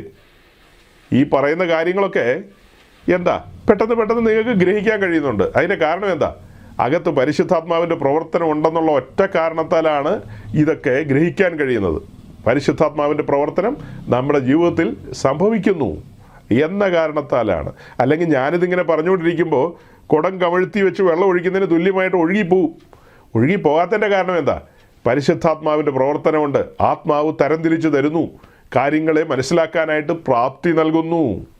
അതുകൊണ്ടാണ് ഇതൊക്കെ ഗ്രഹിക്കാൻ കഴിയുന്നത്. അതുകൊണ്ട് ഞാൻ എൻ്റെ വാക്കുകളെ ചുരുക്കുകയാണ്. പുതിയ നിയമ ആരാധനയെക്കുറിച്ച് പറയണമെങ്കിൽ അത് ഒറ്റ വാക്കി പറയാൻ പറ്റില്ല. അതിന് വിവിധങ്ങളായ വശങ്ങളുണ്ട്, വിവിധ ഭാഗങ്ങളുണ്ട്. അതെല്ലാം പറഞ്ഞ് കൊണ്ടുവരുമ്പോഴാണ് ആരാധനക്കാരൻ്റെ ജീവിതവും അങ്ങനെ എന്ന് വേണ്ട പല കാര്യങ്ങളല്ലേ ഉള്ളത്. ഇതെല്ലാം കൂടെ ചേർത്ത് വെച്ച് പറയുമ്പോഴാണ് ആത്മാവിൽ സത്യത്തിലുള്ള ആരാധനയും അതിൻ്റെ ആഴങ്ങളും ഒക്കെ വെളിപ്പെടുന്നത്. ഇതൊക്കെ പിന്നത്തേതിൽ ശമരിയാക്കാരി സഹോദരിക്ക് മനസ്സിലായി കാണുമായിരിക്കുമെന്നാണ് എനിക്ക് തോന്നുന്നത്. മാളികമുറിക്ക് ശേഷമേ ശമരിയാക്കാരിയൊക്കെ പുതിയ നിയമ ക്രിസ്ത്യാനിത്വത്തിൻ്റെ ഭാഗമായിരുന്നിരിക്കണം ഉറപ്പായിട്ടും. അങ്ങനെയെങ്കിൽ ആ സഹോദരി പിന്നത്തേതിൽ മാളികമുറിക്ക് ശേഷം ആത്മാവിൽ എന്തുമാത്രം സന്തോഷിച്ചു കാണും. പുതിയ നിയമത്തിൻ്റെ സത്യാരാധനയെക്കുറിച്ച് ആദ്യമായി കേട്ട വ്യക്തി ഞാനാണ്. നോക്കണം, ഇവിടുത്തെ ഹെരോദാവിൻ്റെ ഭാര്യയല്ല കേട്ടത്. ആണോ? പീലാത്തോസിൻ്റെ കെട്ടിയോളാണോ കേട്ടത്? ഒന്നുമല്ല. മഹാപുരോഹിതൻ്റെ കൊച്ചുമോളാണോ കേട്ടത്? ഒന്നുമല്ല. ആർക്കും വേണ്ടാത്ത, സമൂഹത്തിൽ തള്ളപ്പെട്ട് കിടന്ന, അല്ലെങ്കിൽ ഒരു ബഹുമാനമില്ലാത്ത ആ സ്ത്രീ, അതായത് നമ്മുടെ പ്രിയങ്കരിയായ ശമരിയക്കാരി, ആ ശമരിയക്കാരി സഹോദരിയാണിത് കേട്ടത്. ആ കേട്ട കാര്യം ജീവിതത്തിൽ അനുഭവിക്കുകയാണ്. മാളികമുറിക്ക് ശേഷം താൻ തന്നെ അനുഭവിക്കുകയാണ്. ഞാനത് അങ്ങനെ ചിന്തിക്കുകയാണ്. താൻ ആ കിണറിൻ്റെ കരയിൽ വെച്ച് കേട്ട കാര്യമുണ്ടല്ലോ, അത് പിന്നത്തേതിൽ മാളികമുറിക്ക് ശേഷം താൻ ജീവിതത്തിൽ അനുഭവിക്കുകയാണ്. വില കൊടുത്ത് താൻ ആരാധിക്കുകയാണ്. സത്യാരാധനയ്ക്ക് വേണ്ടി ഇറങ്ങിത്തിരിക്കുകയാണ്, ആത്മാവിലും സത്യത്തിലും. അതുവരെ അവളുടെ സങ്കല്പം എന്തായിരുന്നു? ഗരാസിം മലയിലാണ് ആരാധിക്കുന്നതെന്ന്. അവളുടെ പരിചയക്കാരായ യഹൂദന്മാരെന്താ പറയുന്നത്? ഞങ്ങളുടെ മോറിയ മലയിലാണ് ആരാധന, അവിടെ യെരുശലേം ദേവാലയത്തിൻ്റെ വിശുദ്ധ സ്ഥലത്ത് ഞങ്ങളുടെ പുരോഹിതന്മാർ ധൂപം അർപ്പിക്കുമ്പോഴാണ് ആരാധന എന്ന് അവർ പറഞ്ഞുകൊണ്ടിരിക്കുമ്പോൾ അതെല്ലാം പൊരുൾ തിരിയപ്പെടുകയാണ്. ഇപ്പോൾ സത്യാരാധന, തൻ്റെ മൺകൂടാരത്തിൽ ദൈവസാന്നിധ്യം വെളിപ്പെടുകയാണ്. ആത്മാവായി ദൈവത്തെ തൻ്റെ ആത്മാവിൽ അനുഭവിക്കുകയാണ്. രണ്ട് നദികൾ ഒന്നായി തീരുന്നത് പോലെ പരിശുദ്ധാത്മ സഹായത്താൽ ആത്മനിറവിൻ്റെ അനുഭവത്തിൽ പിതാവായ ദൈവത്തിന് മഹത്വം കൊടുക്കുന്ന ഒരു ജീവിതം. കുറച്ച് വാക്കുകൾ കൊണ്ട് ദൈവമേ നീ പരിശുദ്ധനാകുന്നു, ബലവാനെ നീ പരിശുദ്ധനാകുന്നു എന്നിങ്ങനെ തന്നെ പിന്നെ പറഞ്ഞാൽ പോരെന്നേ. അങ്ങനെ പറഞ്ഞാൽ മതിയോ? ജീവിതം തന്നെ ബലിപീഠത്തിൽ കത്തി അമരണം. ഒറ്റ വാക്ക് പറഞ്ഞാൽ നിർത്താം. അതായത് നമ്മളൊക്കെ ഒരു സമയത്ത് യൗവനക്കാരെന്നുള്ള നിലയിൽ നമ്മുടെ മാതാപിതാക്കളാൽ നമ്മൾ സ്കൂളിലും കോളേജിലൊക്കെ പഠിച്ചവരാണ്. അപ്പോൾ അങ്ങനെ ആ പഠിക്കുന്ന കാലത്ത് നമ്മൾ മര്യാദക്കാരാണെന്നാണ് പൊതുവേ പറയുന്നത്. അപ്പോൾ ഒരു പ്രത്യേക സാഹചര്യത്തിൽ നമ്മുടെ പേരൻസിന് നമ്മുടെ കോളേജിലോ സ്കൂളിലോ വരേണ്ടി വന്നു. അങ്ങനെ വന്നപ്പോൾ നമ്മൾ അവിടെ വന്ന് ഇങ്ങനെ പ്രിൻസിപ്പളിൻ്റെ റൂം അന്വേഷിക്കുകയാണ്. അപ്പോൾ അവിടെ കൂടിയിരുന്ന മറ്റ് കുട്ടികളൊക്കെ ആരെ എന്താന്ന് ചോദിക്കുകയാണ്. അപ്പോൾ നമ്മൾ പറയുകയാണ്, ഞാൻ മിസ്റ്റർ സജി വർഗീസിൻ്റെ പിതാവാണ്, പ്രിൻസിപ്പളെ ഒന്ന് കാണാൻ വന്ന. ഓഹോ, അവൻ്റെ അപ്പനാണോ? അതെന്താ? അപ്പോൾ അവൻ്റെ അപ്പനാണോ എന്ന് ചോദിക്കുമ്പോൾ ആ ഒരു ഇരുത്തിയുള്ള ചോദ്യത്തിൽ തന്നെ എന്തോ ഉണ്ട്. കുറച്ചുകൂടെ മുൻപോട്ട് പോയിട്ട് മറ്റൊരാളോട് ചോദിച്ചു, പ്രിൻസിപ്പളുടെ റൂം എവിടെയാണ്? അപ്പോൾ ആരാ എന്താണെന്ന് അവരും ചോദിച്ചു. അപ്പോൾ അവരോടും നമ്മളത് പറഞ്ഞു. അപ്പോൾ അവരും ഇതുപോലെ ഇരുത്തി ഒരു വല്ലാത്ത രീതിയിൽ അവൻ്റെ അപ്പനാണോ എന്ന് ചോദിച്ചു. അപ്പോൾ ഒരു കാര്യം മനസ്സിലായി, ഈ മകൻ്റെ ആ കോളേജിലെ ജീവിതം കൊണ്ട് അപ്പന് മഹത്തരമായൊരു കാര്യമല്ല നടക്കുന്നത്. അപ്പൻ്റെ നാമത്തെ കെടുത്തിക്കളയുന്ന രീതിയിൽ അപ്പന് മഹത്വം പെരുമാറുള്ളൊരു ജീവിതമല്ല മകൻ അവിടെ കാഴ്ചവെക്കുന്നതെന്നുള്ള പിതാവിന് മനസ്സിലാകുകയാണ്. അത് കഴിഞ്ഞിട്ട് പിന്നത്തേതിൽ മകനെ കാണുമ്പോൾ മകൻ പറയാണ്, അപ്പ സ്വത്രം, അപ്പ അല്ലേലിയ, അപ്പ നീ പരിശുദ്ധനാകുന്നു. കുറേ പറഞ്ഞിട്ടുള്ള കാര്യമുണ്ടോ? മറ്റുള്ളവരുടെ മുമ്പിൽ ഒരു സൗരഭ്യം പരത്തുന്ന ജീവിതം ജീവിക്കാതെ, അതായത് ദൈവത്തിന് മഹത്വം പെരുമാറി ജീവിക്കാതെ ഒന്നിതുപോലെയൊക്കെ ജീവിച്ചിട്ട് 7-ാം ദിവസം ഓടിക്കതച്ചു വന്നിട്ട് 3 പ്രാവശ്യം വരച്ചു വിട്ടിട്ട് ദൈവമേ നീ പരിശുദ്ധനാകുന്നു എന്ന് നീട്ടിക്കുറുക്കി പറഞ്ഞിട്ടെന്നാ കാര്യം? ഈ 6 ദിവസം നിങ്ങൾ എവിടെയായിരുന്നു? നിങ്ങളുടെ ഓർത്തഡോക്സി അങ്ങനെയെല്ലാം പഠിപ്പിക്കുന്നുണ്ടോ? ഈ 6 ദിവസം നിങ്ങൾ എവിടെയായിരുന്നു? ഈ 6 ദിവസത്തെ നിങ്ങളുടെ ജീവിതം എങ്ങനെ ഇരിക്കുന്നു? അത് കഴിഞ്ഞിട്ട് വേണ്ടേ? ചുമ്മാ കുമ്പസാരം കൊണ്ടൊന്നും കാര്യമില്ലെന്നേ. അങ്ങനെ കുമ്പസാരിച്ച് കുർബാന കൈക്കൊണ്ടാലൊന്നും പോരാ. ഇതിനൊരു ടീച്ചിങ് ഉണ്ടല്ലോ, സമഗ്രമായൊരു പഠനമില്ലേ, ആ ബോധ്യമില്ലേ, ആ ബോധ്യത്തിലേക്ക് വരണം. ജീവിതം എങ്ങനെയായിരിക്കണം? അപ്പോൾ അധികം കുമ്പസാരിക്കേണ്ടി വരില്ല. ജീവിതം ബലിപീഠത്തിലാണെങ്കിൽ, സമർപ്പിതനാണെങ്കിൽ, വചനത്തിൽ വേരൂന്നി നിൽക്കുകയാണെങ്കിൽ, ആത്മാവിനെ അനുസരിച്ച് നടക്കുകയാണെങ്കിൽ അങ്ങനെ കണ്ടമാനം കുമ്പസാരിക്കാൻ പോകേണ്ട കാര്യം വരില്ല. കാരണം അനുദിനം അപ്പോൾ ദൈവത്തോട് നിരപ്പ് പ്രാപിക്കാൻ നമുക്ക് കഴിയും. പിന്നെ പോയി പള്ളിലച്ചനോട് പറയേണ്ട കാര്യം വരുമോ? ഒന്നും വരില്ല. വചനത്തിൽ വളരുകയും വചനത്തിൽ നിൽക്കുകയൊക്കെ ചെയ്യുമ്പോൾ ആ ബോധ്യത്തിലല്ലേ വളരുന്നത്. ഇപ്പോൾ ഈ പറഞ്ഞതിനകത്ത് ഗുണപരമായൊരു വശമുണ്ട്. അത് സഹോദരങ്ങൾ മനസ്സിലാക്കണം. നിങ്ങൾക്ക് മനസ്സിലാകുന്ന കാര്യം തന്നെയാണ്. നമ്മുടെ പബ്ലിക് ലൈഫിൽ, സമൂഹത്തിൽ നമ്മൾ തോന്നിയതുപോലെ നടന്നാൽ ദൈവത്തിന് മഹത്വം ലഭിക്കില്ല. പിന്നത്തേതിൽ നമ്മൾ ദൈവസന്നിധി വന്നിട്ട് ചുമ്മാ മുഖസ്തുതി പറയുകയാണ് ശരിക്കും ആരാധനയിൽ, ദൈവമേ നീ പരിശുദ്ധനാകുന്നു, അല്ലെങ്കിൽ നമ്മൾ ഏത് ഭാഷയിൽ സംസാരിച്ചോ അതൊന്നും കുഴപ്പമില്ല. അതൊന്നും കാര്യമാകില്ല. അതിനൊന്നും ഗൗരവമില്ലാതെ പോകും. ഗൗരവം ലഭിക്കണമെങ്കിൽ ഇവിടെ ആരംഭം കുറിക്കണം, ഇവിടം സെറ്റ് ചെയ്യണം, ലൈഫ് സെറ്റ് ചെയ്യണം. അത് പറഞ്ഞുകൊണ്ടാണ് ഞാൻ അവസാനിപ്പിക്കാൻ പോകുന്നത്. പുതിയ നിയമത്തിൻ്റെ ആരാധനക്കാരന് എങ്ങനെയും ജീവിക്കാൻ കഴിയില്ലെന്നുള്ള കാര്യം ഓർമ്മിപ്പിച്ചുകൊണ്ടാണ് വിശുദ്ധന്മാരെ ഇന്ന് സന്തോഷത്തോടെ പറഞ്ഞയക്കാൻ പോകുന്നത്. ആശീർവാദത്തോടെ നമ്മൾ പിരിയും. ആശീർവാദത്തോടെ പിരിയുമ്പോൾ അതൊരു ആശീർവാദമായി മാറണമെങ്കിൽ ജീവിതം എങ്ങനെയുള്ളതെന്ന് നമ്മൾ ആരാഞ്ഞു നോക്കേണ്ടതുണ്ട്. ജീവിതം ബലിപീഠത്തിൽ കത്തി അമരുകയാണോ? ജഡത്തിൻ്റെ ചിന്തകളും ഇച്ഛകളെല്ലാം കത്തിച്ചാമ്പലാകുന്നുണ്ടോ ഇല്ലയോ?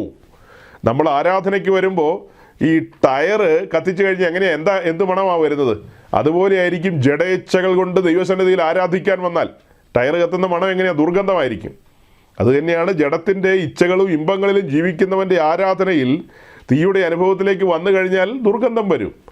അതേസമയം സമർപ്പിതൻ്റെ ജീവിതത്തിൽ നിന്ന് സൗരഭ്യം പരക്കും. ഈ വചനത്തെ ഏറ്റെടുത്ത് വചനപ്രകാരം മുൻപോട്ട് പോകുന്നവൻ്റെ ജീവിതത്തിൽ നിന്ന് സൗരഭ്യം പരക്കും. അങ്ങനെ സൗരഭ്യം പരക്കുന്ന ഒരു ജീവിതത്തിന് ഉടമകളായി നമുക്ക് മാറാം. വചനം അനുസരിക്കുന്ന ഒരു പുതുനിയമ ആരാധനക്കാരെന്ന നിലയിൽ തലയെടുപ്പോടുകൂടി നമുക്ക് നിൽക്കാം. ഈ വചനങ്ങളാൽ ദൈവം നിങ്ങളെ അനുഗ്രഹിക്കട്ടെ. Thank you.